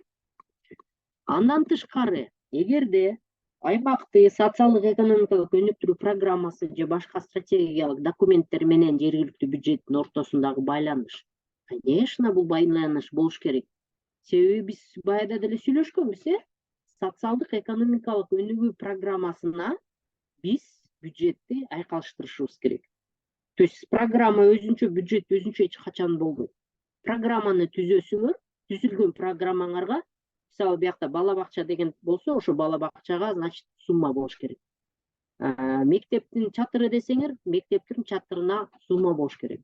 Ошол именно социалдык экономикалык өнүгүү программада ооба айкалышкан, бизде ошо жергиликтүү бюджеттин ортосунда байланыш бар. Биз жергиликтүү бюджетти социалдык экономикалык өнүгүү программасынын негизинде өткөргөнбүз. Кааласаңыздар, тиги СИОПтун коомдук угуусун тиркеп деле койгула кааласаңыздар. Андан кийин мынакей коомдук угуу бюджет боюнча дагы өткөрдүк деп туруп, ошого 15% берет. То есть силер жасап аткан эле жумуш, туурабы? Мен мындай бир чоң нерсени деле айткан жок окшойм. Анан жергиликтүү бюджеттин долбоору боюнча жарандардын пикирин, сунуштарын тийгизген таасирин даражасы. Бул жакта көбүнчөсү протоколуңарда тиги ким Эшматов мисалы сунуш берди, ага айыл өкмөт жооп берди деп протоколуңарга жазып атпайсыңар, протоколуңарды сиздер тиркейсиңер биякачы. Анан обязательно конкурсный заявкаңарга 80 кишиден, мисалы да 80 кишиден сунуш түштү. 80 кишинин 30 сунушу кабыл алынды 24-жылга. Мисалы ошол маселелерди өкмөт колдоду, депутаттар колдоду деп туруп жазып койсоңуздар болот. Көрдүңүздөрбү, коомдук угуулардын жыйынтыгы эме боюнча жана жарандардын сунуштары менен суштамаларын эске алып, сунуштамалар негизи силер таратасыңар ушундай кадимкидей эле кагазды сунушуңду бер деп туруп, анан өзү баягы сүйлөй албай калгандар бар да коомдук угууда. Анан мен айта албайм, анан уялам дегендер сунуштарын жазып туруп, анан ал өкмөт чогултуп алат ошону баары. Анан ошол сунуштар чогултулду беле же жокпу, канча сунуш түштү дегенге мынакей 20% берилет. Бул силер жасаган жумушту эле просто көркөм мындай бир болгонун көркөмдөп жакшы жазып, сүрөттөр менен тиркеп эле жөндөтүшүңүздөр керек. Хорошо? Так. Жана маалымат компания коомдук угууларга чейинки, андан кийинки, значит, элдерди чакырганда силер өзүнчө маалымат компания өткөрөсүңөр, туурабы? Информационный компания. Келгиле, маалыматтык окугула, карагыла деп туруп, анан өткөргөндөн кийин эмне кыласыңар? Протоколун илесиңер, стендиңер, такчаңар бар, такчаңарга илинген протоколдун сүрөтүн коюп койгула. Элдерге берилген ошол жерде бюджет тууралуу, мисалы, эмне бюджетти, эмне маалыматты карагантасыңар ошо коомдук бюджеттик угууда. Ошону илип койгон сүрөтүн, пожалуйста, тиркегиле. Обязательно бар болуш керек силерде. Ошол, то есть кийинкисин, анан чейинкисин маалыматтык көнөк компаниянын сапаты кандай болду, ошону, пожалуйста, сүрөттөп тоже жазып коесуздар. Так, коомдук угуулардын катышуучуларын жана ар кайсы жерлерде өткөрүлгөн угуулардын саны. Эгерде сиздерде, мисалы, Нарын областында территориалдык реформа өткөндөн кийин бир жакта чогулбай, мурун 2 айыл же 3 айыл боло турган болсо, азыр 5-6 айылга чейин болуп калды. Анан көп айыл өкмөттөр аралары алыс деп айылдарда өткөргөндөр бар. Мисалы, ошол эле Акталаада Токулок Молдо айыл өкмөтүнөн биз бардык. Ал жакта бир 3 айыл кошулуптур, 3 айыл, по-моему, 3 айыл өкмөт кошулуп, айыл аймак кошулуптур дагы. Аралары где-то бир жарым сааттык да.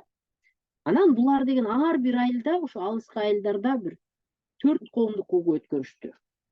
То есть эмне үчүн? Элдерге көбүрөөк маалымат берип калалы. Элдер көбүрөөк катышып калсын. Потому что биз центрдеги айыл өкмөттөгү айылда өткөрө турган болсок, элдер келе албай калат деген максатта мисалы өткөрүшкөн да. Ошол нерсени обязательно эгерде ар кайсы жерлерде өткөрүлсө, балким өткөрүлбөй эле бир эле жакты өткөздүңөр, ким билет. Мисалы, ошол эле Кара Суу районунда Савай анан Сарай айыл өкмөттөр бири-бирине мындай бир тыкыз жайгашканда, может быть, бир эле өткөрүп койдуңөр, бирок ишиңер көбүрөөк. Скорее всего, анда бөлүп өткөрсөңүздөр керек. Себеби үстү жакта 200 киши чогулса батпайт да. Бияктан 100 киши, тияктан 100 киши деп туруп өткөргөн убактыңарда болот. Ошонун баарын документтерин, пожалуйста, тиркегиле. Ну, гендердик тең салмактуулукту сактоо боюнча мына 30%-тан кем эмес болуш керек деп жазылып атат, түшүндүрмө берилип атат. Мынакей тизмесин тиркейсиздер. Угуулар белгиленген убакта адамдар тирешке байланышкан маселелер менен программаңарды тиркейсиңер, коомдук угууңардын, туурабы? Так, иш-чарада эркектерди, аялдарды сүйлөй ала турган шарт түзүлдүбү, түзүлгөн жокпу? Же жалаң эле тиги кары аксакалдар эле сүйлөп коюп анан кетип калдыбы деген болбосун да. То есть азыр силер бирдемени оңдоштун кереги жок, потому что мунун баары эртең чыгып калат. Мен жана айтып кеткендей, сүрөтүңөрдө бир свежий илинген объявление болуп кала турган болсо, ал билинип калат. Комиссия жок деп коюшу да мүмкүн да. Так, андан тышкары бюджеттик маалыматтын жеткиликтүүлүгү жана сапаты. Вот маалыматтын жеткиликтүү болдубу же жок? Презентация кылдыңарбы ошол коомдук угууда же жокпу? Презентацияңарды тиркеп койгула, пожалуйста. Тиги жарандык бюджетти жеткиликтүүлүктүн сапаты, пожалуйста, ошону да тиркеп койгула. Так, андан тышкары жарандык бюджет деп атпайынбы? Бул жарандык бюджетиңер толтурулганбы же жокпу? Так. Мен сиздерге жарандык бюджет жөнүндө азыр көрсөтөм. Азыр кой туруңуздар, муну бүтүрөйүн. Так.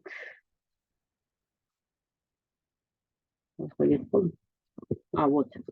Бул жерде эмне пока. Так, жарандык бюджет жөнүндө мен сиздерге бир sıra эле просто көрсөтүп коем. Так, андан тышкары 24-жылга бюджеттин долбоору боюнча жарандык бюджет төмөнкү немизги бул ушул гражданский бюджет.minfin.kg деген бул атайын ушундай сайт элдерге жөнөкөй тилинде жарандардын тилинде жазылган бюджет, илимдүү же жок, онлайн телефондон караса болот да. Билбегендер үчүн айтып атам. Так, ушул жерга 24-жылга шаардык айылдык аймак жөнүндө маалымат, жалпы маалымат барбы же жокпу? Калктын саны жөнүндө паспорт аймакка барбы же жокпу? Социалдык экономикалык өнүгүү программа барбы же жокпу?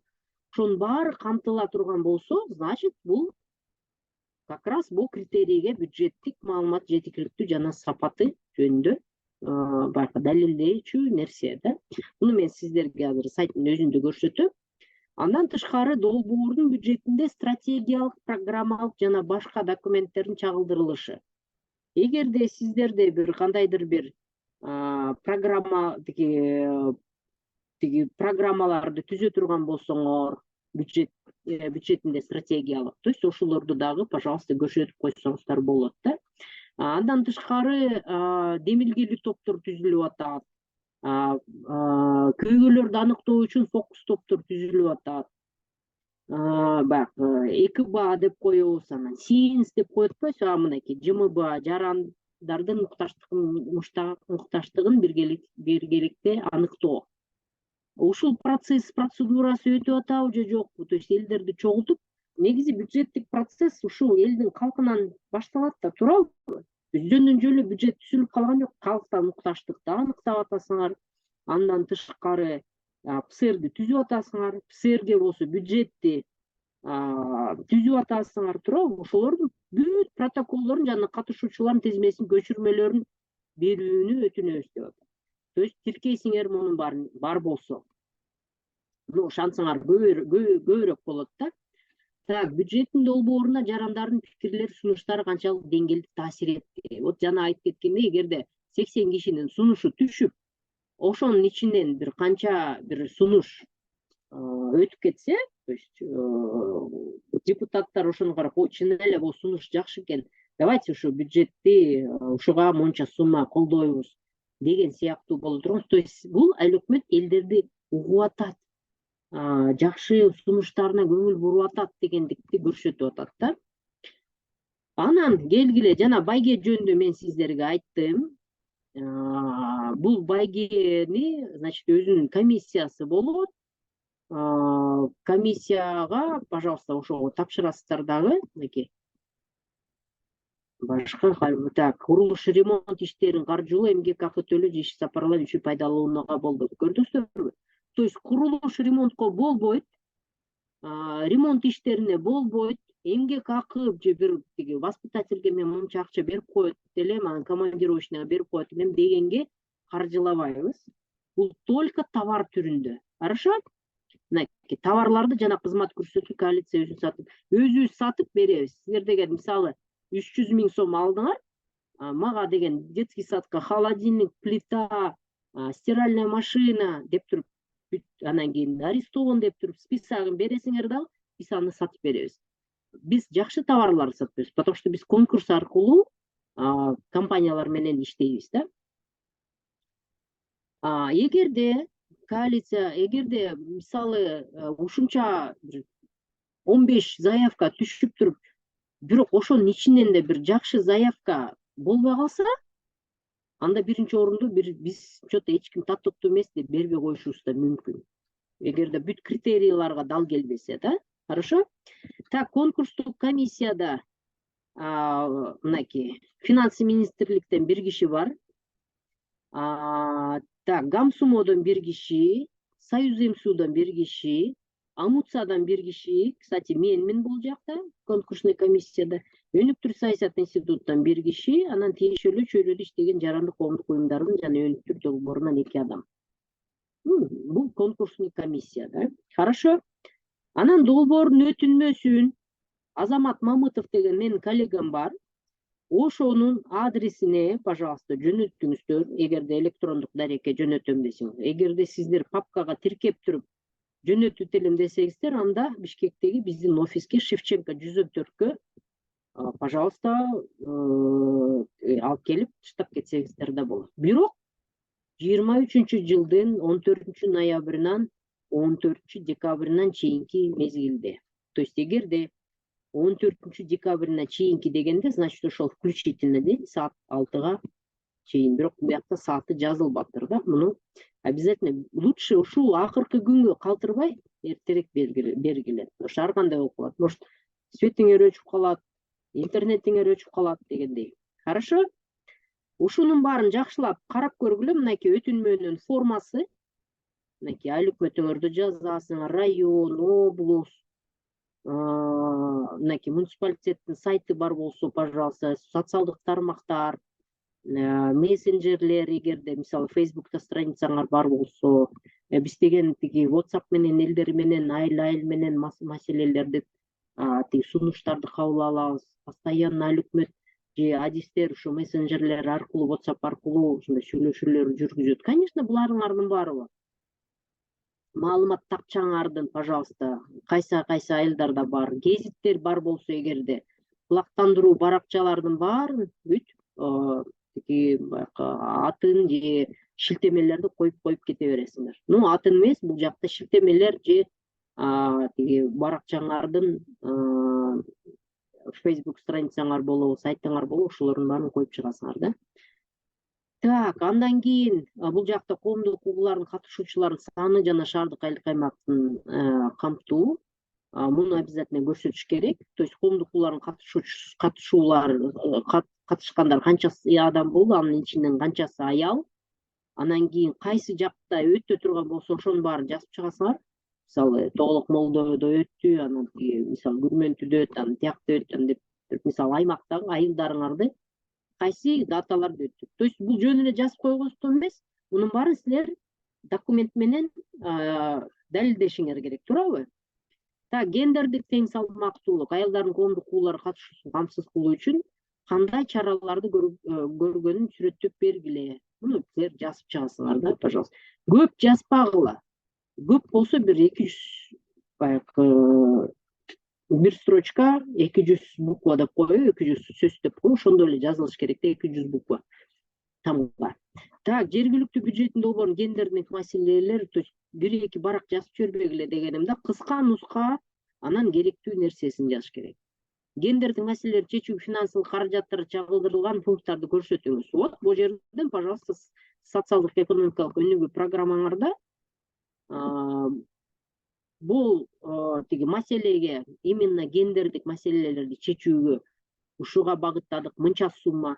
Кыздарга мисалы тиги спорт, атайын кыздар үчүн ушундай биз ачкан атабыз, ушунча сумма биз койдурдук деп туруп, монун далилдерин баарын документиңерден жазып кете бересиздер. Анан сиз колдонгон көрсөтмө материалдарды белгилеңиз. Жарандык бюджет боюнча сапатын негизи кандай? Презентация барбы же жокпу? Ооба, колдондук, бар. Инфографикаларды колдондук, фотосүрөттөр бар. То есть бунун баарын силер бар деп тиркеп жазып кете бересиңер. Так, бюджет маалыматыңыз канчалык деталдуу болгонун маалыматтарды киргизиңиз, объекттердин, калктык конуштарын, көчөлөрдүн аталыштарын жазыңыз. Пожалуйста, буларды дагы жазып чыксаңыздар болот. Так, СИОП менен жергиликтүү бюджеттин ортосундагы байланыш. Вот как раз жана айтып кеткенде, бул маселеге мынча акча каражат, фактыларды көрдүңүздөрбү? Обязательно келтириңиздер да, мисал калып. Көп болсо көп жаза бергиле, конечно, может көптүр. 1-2 болсо 1-2 дегендей. Жергиликтүү бюджеттин буяктан тартынбагыла да, эгерде именно ушундай маселелер боло турган болсо, мен ойлогон жокмун, что прям силердики прям 25 болуп кетет депчи. Бирок болгондо дагы, может көбүрөөк болсо дагы жакшы. Канча болсо жаза бересиздер. Жергиликтүү бюджеттин долбооруна жарандык пикирлерин, сунуштарын тийгизген таасиринин деңгээли. Эгерде бюджеттин долбооруна өзгөртүүлөр кирилсе, бюджеттин кайра каралган долбоорун беренелерин жана суммаларын көрсөтөбүз. То есть муну да жазасыз. Негизи мындай түшүнүктүү эле, туурабы? Так, анан кандай тиркемелер болуш керек? Бул тиркемелерди тиркейсиңер. Так, макалалар, объявлениялар, может, гезитте бир какой-нибудь статьялар, алардын баарын копия кылып туруп тиркейсиңер. Так, коомдук угуулардын протоколдорун, көчүрмөлөрүн тиркейсиңер. Так, кулактандыруу, радио, то есть кийинкисин коомдук угууга чейин, анан, то есть чейин, анан кийинкисин дагы тиркейсиңер. Так, баштапкы долбоору, то есть проект. Так, коомдук угуулардын жыйынтыгы боюнча киргизилген өзгөрүүлөр жөнүндө тиркейсиздер. Так, бул жакта жарандык бюджет боюнча шилтеме берилсин дегенде, негизи шилтеме жарандык бюджет боюнча азыр көрсөтөм. Так, и калган бул бюджеттин долбоору жөнүндө толук малдын презентациясынын көчүрмөсүн тиркейсиңер. Фокус топ, же болбосо белгилүү топ, жумушчу топ дегендердин баарын копияларын тиркейсиз. Оригиналды бербегиле, буга чейин мисалы конкурста оригиналдарды берип салып, анан кийин мен кайра алат эле, мага керек эле деген убакыттар болгон. Хорошо? Только копия. Ошол, ошондой нерсени көчүрмөлөрдү тиркейсиңер дагы, кааласаңыздар бир Google диск сыяктууга бүт баарын салып туруп, шилтемесин жөнөтүп коесуңар. Силерге кандай удобно болсун. Бирок эми азыр все-таки баягы ушундай убакытта электрондук түрдө дагы жеңил да. Мисалы ошол жакта Лелек районунан кантип документти бирөөдөн берип жүрүп, бирөө учуп келиш керек да. Пожалуйста, электрондук варианттарды жөнөтө бергиле. Сканерленген. Хорошо? Ошол, бул мынакей силерге конкурс тууралуу маалымат. Суроо барбы, урматтуу катышуучулар?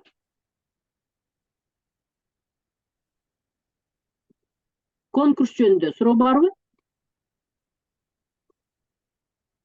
Жок, түшүнүктүү, бартаң эле жакшы. Аракет кылыңыздар, хорошо? Мен немени көрсөтөйүн дегем, жана жарандык бюджетте.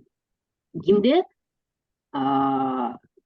маалымат просто бар боюнча, силер может быть депутат болуп, ФЭП башчы толтуруп атабы же жок, балким билбей калышыңыздар мүмкүн. Бир сыра просто көрсөтөйт. Онда gb.minfin.kg муну мен илгери көрсөткөнмүн тренингтен. Бирок ошондо дагы жергиликтүү жамааттын жарандык бюджет именно ушул жөнүндө айтып атат. Көрдүңөрбү? Ушуга силердин маалыматыңар жайгашылдыбы же жокпу деп. Толгон айжы, кол көтөрүп атасызбы? Ооба. Да, Толгон айым. Толгон айжы, угуп атабы сизге? Микрофон жаңы кошулат окшойт. Ошо неме, ушу быйылкы жылда жазсак болот экен да, менин оюмча азыр. Ноябрдан 14 декабрга чейин. Ооба, мына азыр жаңы эле тиги башталды. 15 ноябрда жаңы башталды, мурунку жумада. Среда бир жума болуптур. Ошого чейин декабрдын 14-үнө чейин эле жазыш керек экен да, бирок аны немелерди, документти ону немеден чыгартабызбы? Айыл өкмөттүн немесинен. Конечно, силердин ФЭП башчыңарда бар, жооптуу катчыңарда бар. Жооптуу катчыда протоколдоруңар бар. Анан өзүнчө папка кылып коет жооптуу катчы. Коомдук угуулар боюнча, туурабы? Ошо да. Бирок силер барып эле көрсөт бер дебестен неме антпейсиңер да, конечно. Айыл өкмөткө ушундай конкурс болуп атыптыр, давайте берип көрөлү деп айтасыңар да. Туурабы? Бирок элдерди өзүбүз топпойбузбу, мектептерге мисалы чогулуш кылсак? Элдерди эмне кыласыңар? Силерде бул уже өткөн иш-чарада. Силер өткөн иш-чара боюнча конкурска катышып атасыңар. Сиздер азыр муну өткөрбөйсүңөр. Азыр өткөрбөйбүзбү? Азыр өткөрбөйсүңөр. Силер болгон документтериңерди алып алып, жайында өткөргөн иш-чараңарды азыр көрсөтүп конкурска катышып атасыңар. Жайындагыны табыш керекпи анда? Жайындагыны көп болсо 2 жолу эле өтөт бир жылда коомдук угуу бюджет боюнча. Ооба, Тиги мурдагы отчету болгондо боюнча, анан кийин түзүү боюнча. Бул көпчүлүктөрдөн силердин алат экенбиз да. түзүү боюнча ушу 24-жылга карата силер долбоордун бюджети боюнча баягы өтпөдүк белек деп туруп барып сурасыңар. Хорошо? Эми караңыздар, бул жакта жергиликтүү жамааттын. Да. Сумманы дагы жазыш керек экен да, мынча сумма керек дейбизби? Мисалы бизге автобус керек болсо. Автобуска болбойт да, бул жакта 300 миң эле болот атпайбы, эң максималдуу сумма. Эски автобус келет экен да, бирок 200 миңге автобус бар деп атат эле да, ошого айтканда. Ооба. Не кыласыңар эски автобусту? Жаңы алдырыш керек да. Ошо эскини алабыз деп атышат да, эми ошонусу дагы. Эми аны өзүңөр билесиңер, бирок автобустун аябай маселеси көп да, эми аны өзүңөр билесиңер. 300 миң биринчи орун. Бирок бул жакта мындай болуп атпайбы? Коомдук угууну биз өткөрдүк, эл менен иштеп атабыз деп туруп, пожалуйста, автобус болобу, же проектор болобу, мен проектор алат элем, дагы элдер менен көбүрөөк иштейт элем деген сыяктуу ой менен. Может быть, автобус менен элдерди ташыйт элем. Элдер балдар айылдан келе албай калып атат деген Ошо келе сыяктуу. албай балдар мына суукта кыйналышат да, подвоз алабыз ошо. Автобус сатып бериңиз деп ушинтип атышат да, ошо автобус проблема болуп атат бизде мектепте. Хорошо, аны ойлоштуруп көргүлөбү? Жазып койсо болот экен да. Аны силер кеңешкиле, ооба, жазып көргүлө, ооба. Макул, рахмат. Мейлиңиз. Так. Уланта берейин, Так, келгиле, эми бул жакта көрдүңүздөрбү? Көрүнүп атат, бул сайтым. Бактыгүл айымдагы. Бул жакта аналитикалык. Да, угуп атам сизди. Жылдыз эже, биякта Бактыгүл айымда кол көтөрүп атат эле. Угуп атам, айта бер. Бактыгүл эже, угуп атабы?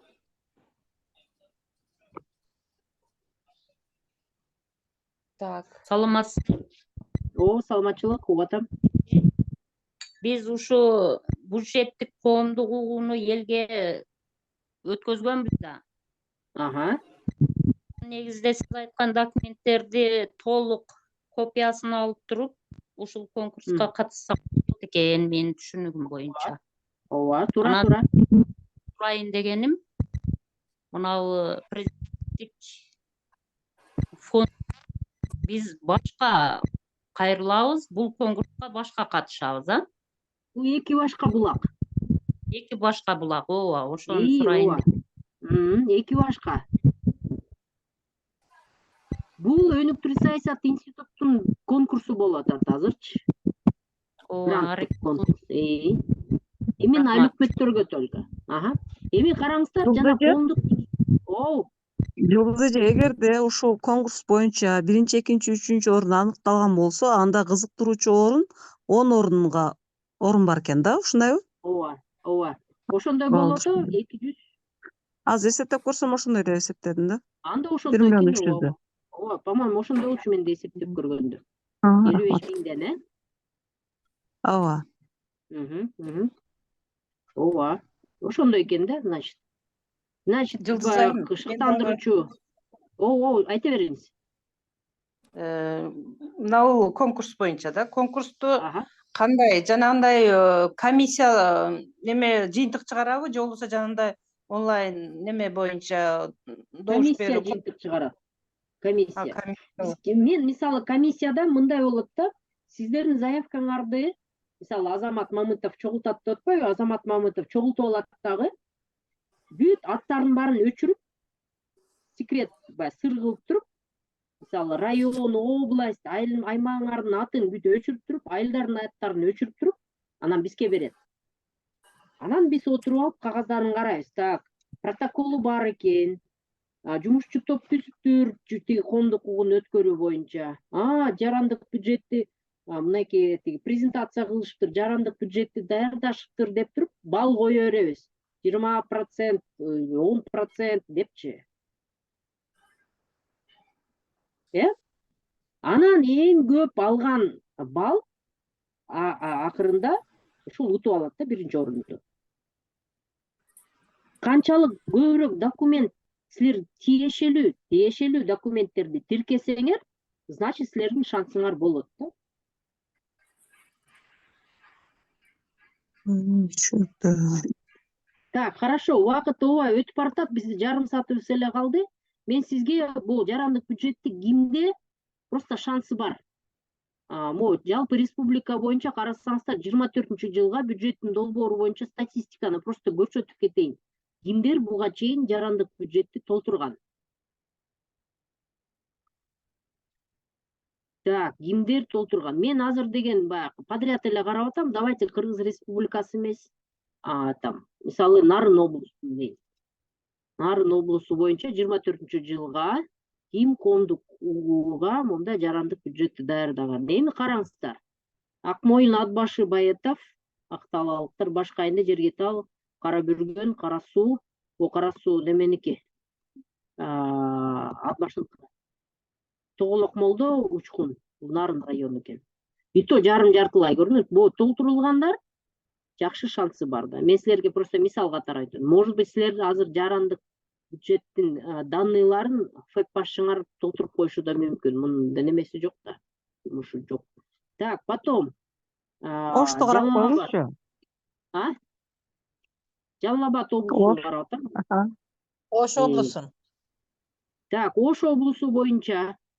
Так, Аккоргон, Кара Суулуктар болуш керек, Акман, Арал, Арстанбаб, Базаркоргон. Эми Арстанбаб, Жалал Абад, Жалал Абадты карап атам мен, господи. Кимдер экен? Базаркоргондуктар. Так, Базаркоргон, Жаңы жол деп турат. Бул же Аксын жаңы жолу, же Токтогулдун жаңы жолу. Кара Алма, Сузак болуш керек эле. Так, Каргалык, Кашка Суу, мынакей. Кеңеш, Кочкор Ата, Курманбек, Кыз-Көл дегендер толук толтуруптур. Көрдүңүздөрбү? Ну, болар деген толтурганга аракет кылган, просто көрдүңүздөрбү, чыгашасы чыкпай калган да. Так, Могол, Момбеков, Нокен, Сайдыкум. Мынакей Ырыс, Шайдан. Просто ош бир сыра эле көрсөтөйүн, ушу менен уланталы, Так, Ош облусу.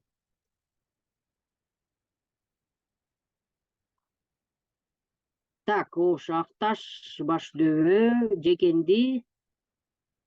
Так, Кулатов, Нокаттыктар, Кызыл Октябрь, Мырзаке, Сарай, Кара Суу.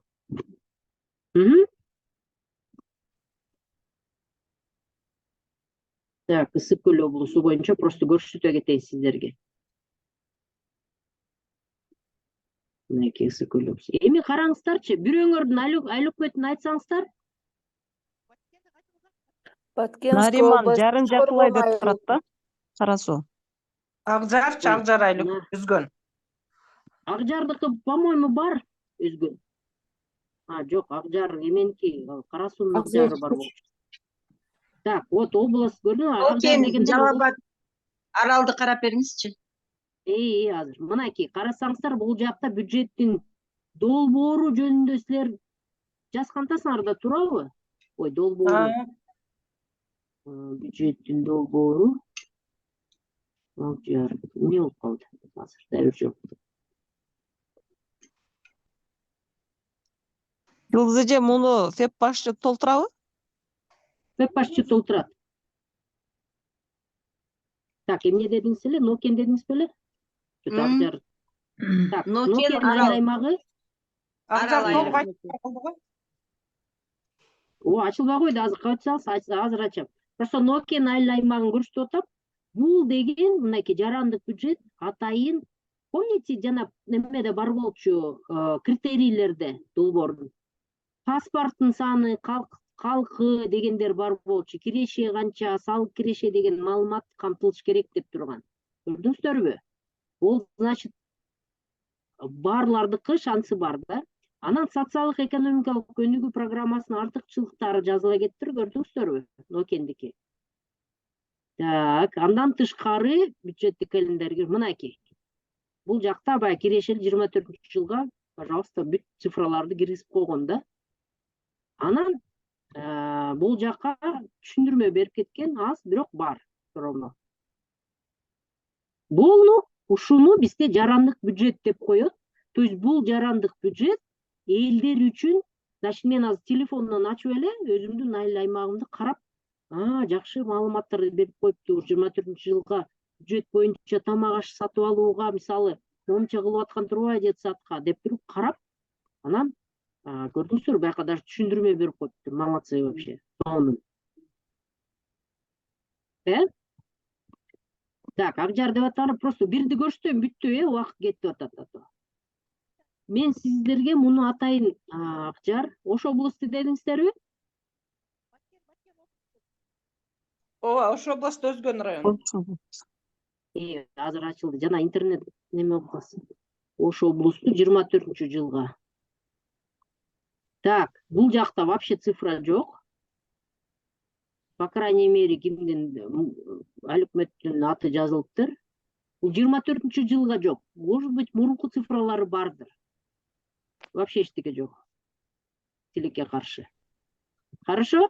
То есть бул көрсөткүч болуп атат да ушулчу. Так, мен жана кимдикин көрдүм эле? Аштанбак. Жалал Абад облусу. Просто силерге көрсөтүп кетейин да. Бюджеттин долбоору 24-жылга. Так, калктын саны пока жок, но зато бул цифралар баары бир кириптир. Бул 23-жылдын цифралары да пока 24-кө чыга элек да. Мынакей социалдык экономикалык өнүгүү программанын, пожалуйста, тиги бүт белгилеп кеттир, кайсы маселелер кирди. Тоже мынакей киреше чыгашалар бүт баары бар. Толук маалыматы жок экен, бирок башка цифралары бар. То есть бул элдерге атайын түшүнүктүү болуп атат да, бул мененчи токоч менен караганда, туурабы? Ошого даярдашкан да. Муну жазыптыр.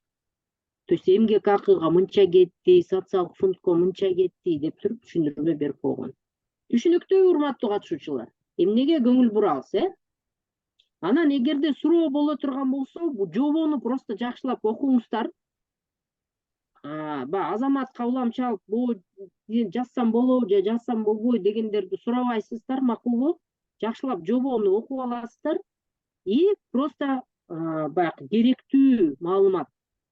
Мисалы, документ боюнча моуну тиркесем, электрондук моуну тиркесем болобу деген сыяктуу, может быть, суроону берсеңиздер болот. Потому что жобо боюнча ар бирөөңүздөргө түшүндүрүп бергенге анын убакыты жетпей калат го деп ойлоп атам да. Түшүнүктүүбү бул жөнүндө? Баткен боюнча айтпадыңыз да? Баткен боюнча айтпадыңыз да, Сижике? Баткен боюнча. Баткен боюнча эмне кылыш керек эле? Баткендин долбоору боюнчабы? Ооба. Азыр Баткен боюнча. Так, бул жактан көрдүңүздөрбү? Аналитикалык маалыматта мынакей бюджеттин долбоору боюнча бул жакта аткарылышы дегендер да бар да. Муну киресиңер дагы Баткен облусу, Баткен дегенде облусу чыгып калат. Ушул убакытка чейин дегенде 24-тү басасыздар дагы. Бул толук статистиканы карап атам. Катран толук толтуруптур. Калгандары уже шаарлар. Айылдар вообще толтурбаптыр. Да. Вот давайте бул Катрандын. Просто интересно, да, азырчы. Так, бул башкага киресиздер дагы. Тогузбулак жок, чыккан жок эже. Жокпу? Только Катран чыкпады Баткен облусу боюнча. Просто эмнени толтурду экен, ошону карап атам да. Катрандын жакшы шансы бар, бирок цифралары жок. Да жана критерий да бар болчу, билесиздерби? Кичине анча-мынча толтурганга аракет кылыптыр. Чыгаша киреше деген сыяктууларды бүт жазыптыр. Бул жакта тиги чыгашалар мамлекеттик кызматтар эле болуп калыптыр да. Может быть, чын эле ошондойдур. Значит, бул дотационный айыл аймак, скорее всего, ушуга кетет. Бирок башкаларга кетиш керек эле да. Анда жазылган жок да. Буларда жазылбаптыр. Жарым жартылай, бирок все равно эмне үчүн толтурулду дегенде, тик баланс чыкканда чыгаша менен кирешесичи ошон үчүн толук толтурулду деп атат. Хорошо? Так, муну шашпай Нариманды карап карап аласыздар, койгучтураныч. Нариманды. Толук эмес деп турат эле жана. Нариман ба? Мына, бу gb.minfinge киресиздер дагы, жазып алсыз, gb.minfin.kg. Анан мындай неме чыгат. Ушу жака эле Нариман. Ошону чатка жазып койгула да. Ошону чатка жазып койгула. Азыр жазып кой. Мынакей, бул жакта бюджеттин түрү, бюджеттин долбоору дейсиз. Потому что биз азыр долбоор жөнүндө сүйлөшүп атабыз, туурабы? 24-жылга. Көрсөтүү дейсиздер дагы. Мынакей. Мынакей Наримандын цифралары бар экен. Социалдык экономикалык өнүгүүнүн артыкчылыктарын киргизип коюштур. Биздеме кирбепти да. Так, мөөнөттөр бар, мынакей киреше чыгашалары бар. Скорее всего, жана жартылай деп турган, просто балансы чыкпай калган да. Бирок мында аракет кылыптыр, жакшы фэп башчыңар. Кыйын экен. Толтурулган болсо эми толтурса дагы болот да. Толтура бериңиздер, потому что бул бюджеттин долбоорун деген жаңы эле талкууладыңар да. Силер даже бюджетти беките элексиңер 24-жылга, туурабы? Беките, туура. Вот азыр бекитесиңер, ноябрь, декабрда. 24-кө. Вот, пожалуйста, муну толтурта бергиле, бул лишний болбойт. Но калган документтерди сиздер толуктай бергиле, документтерди. Макулбу? Макул. Так. Макул. Мен сиздерге азыр жок, бул эмес. Бир нерсени тоже көрсөтөйүн деп аткам, азыр кой туруңуздар. Так, муну көрсөттүм. Анан гранты деген боюнча азыр 15 мүнөт калыптыр. Гранты деген боюнча да бир конкурс бар. Бирок бул конкурс муниципалитет журналына подписка кылдыңыздар беле? Ким подписка кылган? Мурда биз Өнүктүрүү институту менен иштеген учурда неме подписаться эткен элек. Шаркай өкмөтү. Карасуу району. Азыр жок. Азыр жок. Ошол подписчиктер арасында конкурс болот десе кааласаңыздар. Бул муниципалитеттин подписчиктери арасында. Бул жакта неме да, так, бул мыкты тажрыйба экен. Мынакей подписка боюнча мыкты аймак дегенди мен азыр сизге тоже. Мен чатка эмес, мен мунуларды эртең эле салайын да, тура азыр эле көрүп жүрбөйсүңөр да. Так, анан байге, эгерде подписчиктер боло турган болсо, бирок подписка улардын календарный планы мындай экен да, ноябрдан баштап 2023-жылдын эмки 24-жылдын ноябрына чейин да календарьячы. Подпискалар, потому что 1-январдан баштап журналдар уже чыга баштайт да. Ошолордун арасында тоже азыр байге лер тоже күтүп атат. Бирок эгерде подписчик болсун, эгерде сизде 27 ноябрга чейин, вот азыр канча күн калды? Эмки жума, эмки понедельникке чейин мен подписка кылат элем десеңиздер, пожалуйста, подписка кылсаңыздар болот. Бул негизи аябай жакшы журналда мурун деле айтып атпайсыңар, Өнүктүрүү саясат институтунан алчубуз депчи. Ол жакта көрдүңөрбү, Шамшидинова Гүлайым деп турат. Ушу телефондору менен мен журналга жазылат элем деп атат да. Отан баалар ар кандай, где-то 3000би, ушуна 4000би жылдык подписка да, ошондочу. Эми арзан эле, зато ичинде бүт болгон маалыматтын баарын аласыңар. Анан 27 ноябрга чейин подписка жетишип калсаңыздар, анда мисалы бир журнал, бир лотерейный билет. Мисалычы, же болбосо, может, 10 журналга жазылгандар даже бар. Бизде бул Аламүдүн ал өкмөтү, по-моему, даже 21 журналга подписка кылган. То есть 21 номер келет да. Бирөөсүн фэп башчыга, бирөөсүн ар бирөөнүкү болсун деп ушундай кылган да. Депутаттардын баарына подписка кылган, бүт баарында ушу журнал алып окусун деген мааниде, максатта ушундай кылышкан. Анда, пожалуйста, бул жакта карасаңыздар, тоже байгелер бар. Где-то бир ушу декабрда, 15 декабрда деп атышкан, бул лотерея ойнотулат подписчиктердин арасында. Анан ар бир лотерея электрондук форматта, анан лотерея сыяктуу кылып туруп, анан мисалы номер 1 же номер 11 деп чыкса, ал болсо мисалы катаран ал өкмөтү болуп калышы мүмкүн да, ошого байге берилет. Байгенин арасында принтер, ноутбук, анан кийин бажбада окууга сертификат, мынакей бул жерде жазып тур, ноутбук, проектор, принтерлер деп атат. Ну, тоже мүмкүнчүлүк турабы? Пожалуйста, ушуну карап көрсөңүздөр болот. Так, андан тышкары бизде тиги мыкты тажрыйба деген тоже конкурс азыр жүрүп атат бизде бажбада. Бирок ал конкурска уже тиги элдер өзүнүн мыкты тажрыйбасын берип, азыр уже голосование жүрүп атат. Бирок ошондо дагы сиздердин аймагыңарда, может быть, бирөө бардыр голосование кылганга. Мисалы, Ананьева көрдүңүздөрбү? Бирөө утуп алат да ушул жерденчи. Эми өзүңөрдүн айларыңарга бирдеме нерсе жакшы алып келсиз, жакшы да. Ояктан силер, пожалуйста, голосованияга мындай басып койсоңуздар. Бирок басыш үчүн обязательно катталыш керек да. Потому что элдер катталбаса жөн эле баса берет да. Анан ошентип тиги балдарын көбөйтө салат. Ошон үчүн биз обязательно катталсын деп койгонбуз да. Ушул жөнүндө маалымат керек десеңиздер, пожалуйста, муну дагы берем. Так, андан тышкары. Так, ИПРдики бүттү. Так, азыр. Мынакей жана тиги подписчиктерге өзүнчө тиги немеси бар, анкетасы бар. Мен катышам конкурска деген өзүнүн. Ушундай муну дагы эртең салам. Так, сиздерге дагы бир нерсе көрсөтөйүн дедим элем. Donors.kg деген бар. Ушул жактан сайттарды, то есть ар кандай гранттарды карап турсаңыздар болот. Мен гранттарды караганга бул tenders.kg-ден кирдим. Кирип, анан ушул жерден фильтр аркылуу карасаңыздар, категории статусы, категории, мынакей гранты деген бар. Грантты басып туруп, и гранттарга чыгып карасам болот. Пожалуйста, ассоциация развития знаний, да, то есть издей бергиле мунун баарын. Крайний срок подачи 15-го дейт.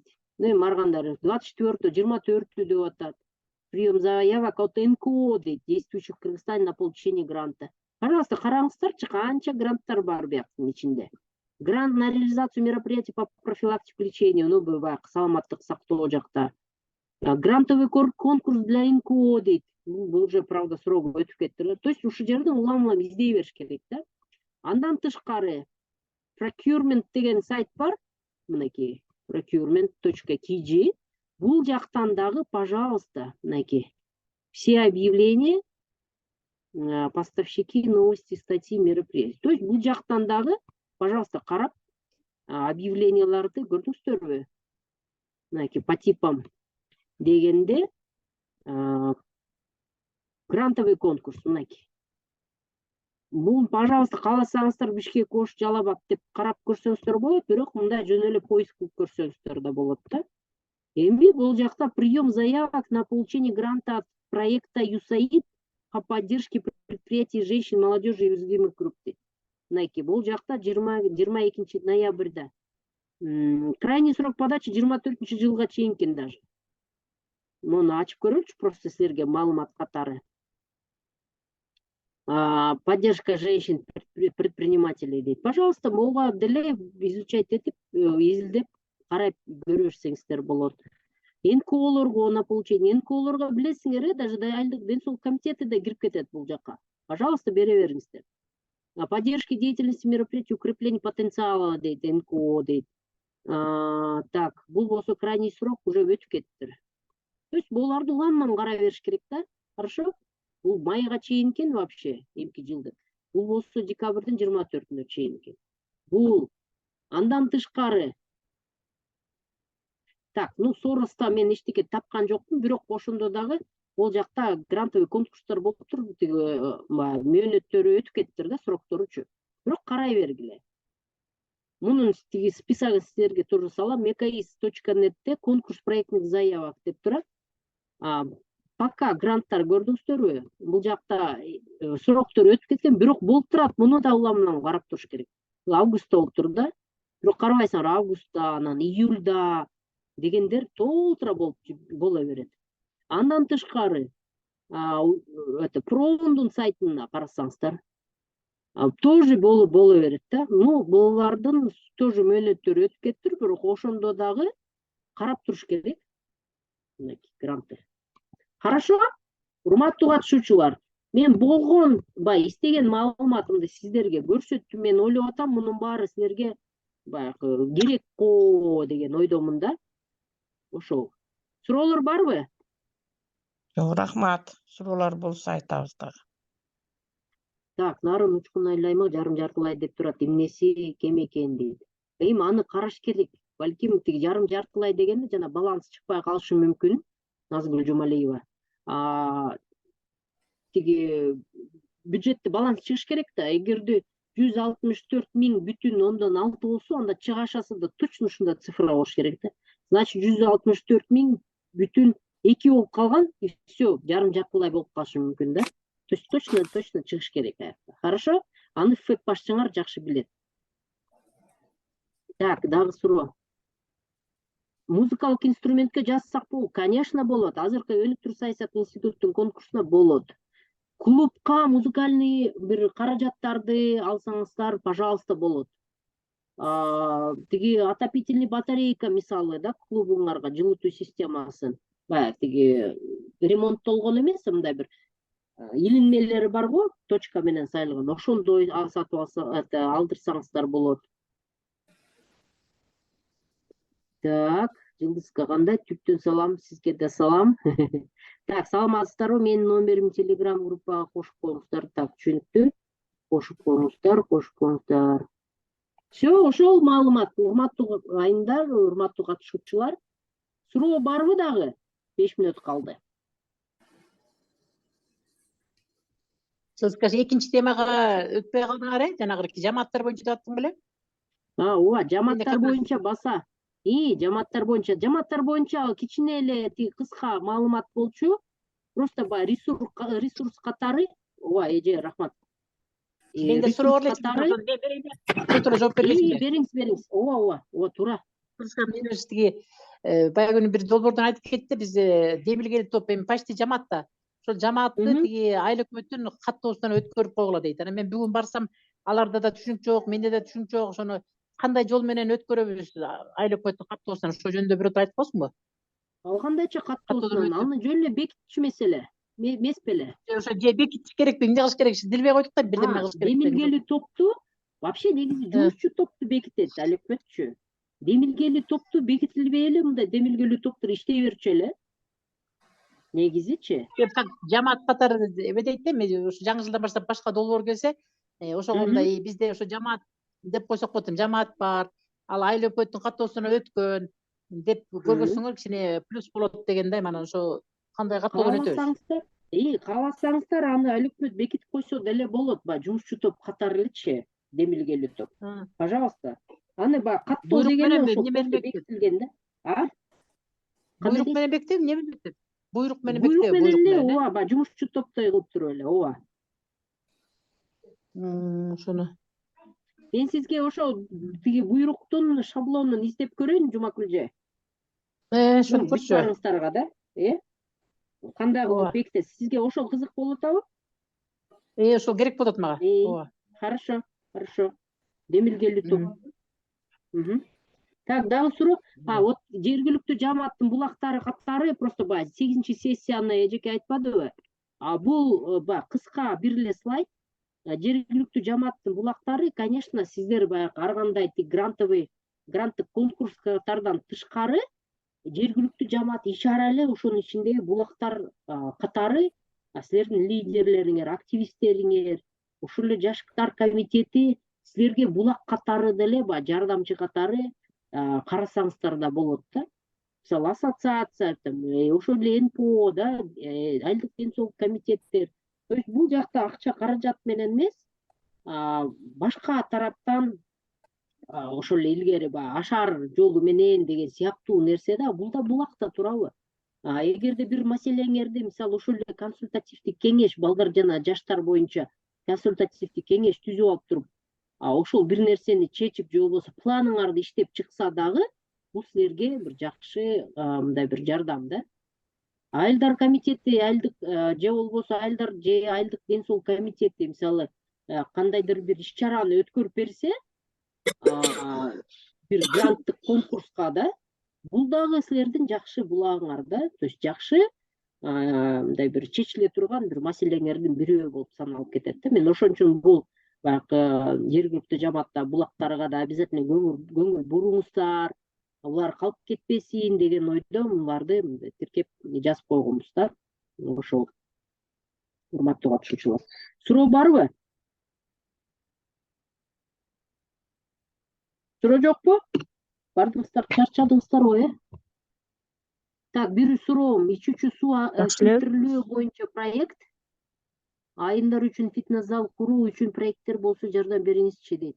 Мен азыркы күндө ушу кандай проекттер болсо мен интернеттен көчөгүнү бүгүн издедим да.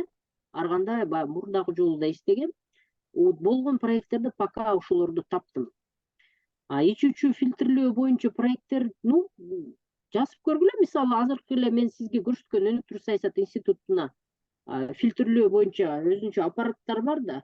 Может быть силерде айылыңарда ичүүчү сууңар начар болуп атат. Ошого, пожалуйста, фильтрге жазып көрсөңүздөр болот. Может быть детский сад, бала бакчаңарда суу начар, кайнатып берип атабыз, балдар ооруп атат деп статистиканын баарын тиркеп койгула. Мисалы да, пожалуйста, ошого жазсаңыздар болот.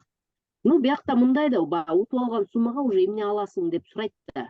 Анан ошондон, пожалуйста, далилдеп берсеңиздер болот. Сарык аябай көбөйт. Конечно, көбөйүп атат. Кир суу боло турган болсо, ошого да жазсаңыздар болот. Окуу борбору ачууга болобу проект жазганы? Окуу борбору бул аябай мындай бир чоң, кымбат долбоор да. Окуу борбору кандай тарапта именно?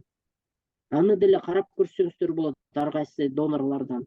Окуу борбору. Мисалы президенттик фондко окуу борборун именно маданиятка мисалы да үйрөтөт элек деген сыяктуу мен силерге мисал айтып атам. Тоже ойлоштуруп көргүлө, жазып көрсөңүздөр болот окуу борбору. Скорее всего, тиги президенттик фонд ал жана инфраструктураларды реконструкцияларга көбүнчөсү колдонулат. Болот атпайбы? Культура деле бар ичинде, ооба, окуу борбору. Музыкальный школа, может быть, деген сыяктууларды уюштурабыз деген сыяктууларды, пожалуйста, карай бериңиздер. Ошо, рахмат. Дагы суроо барбы?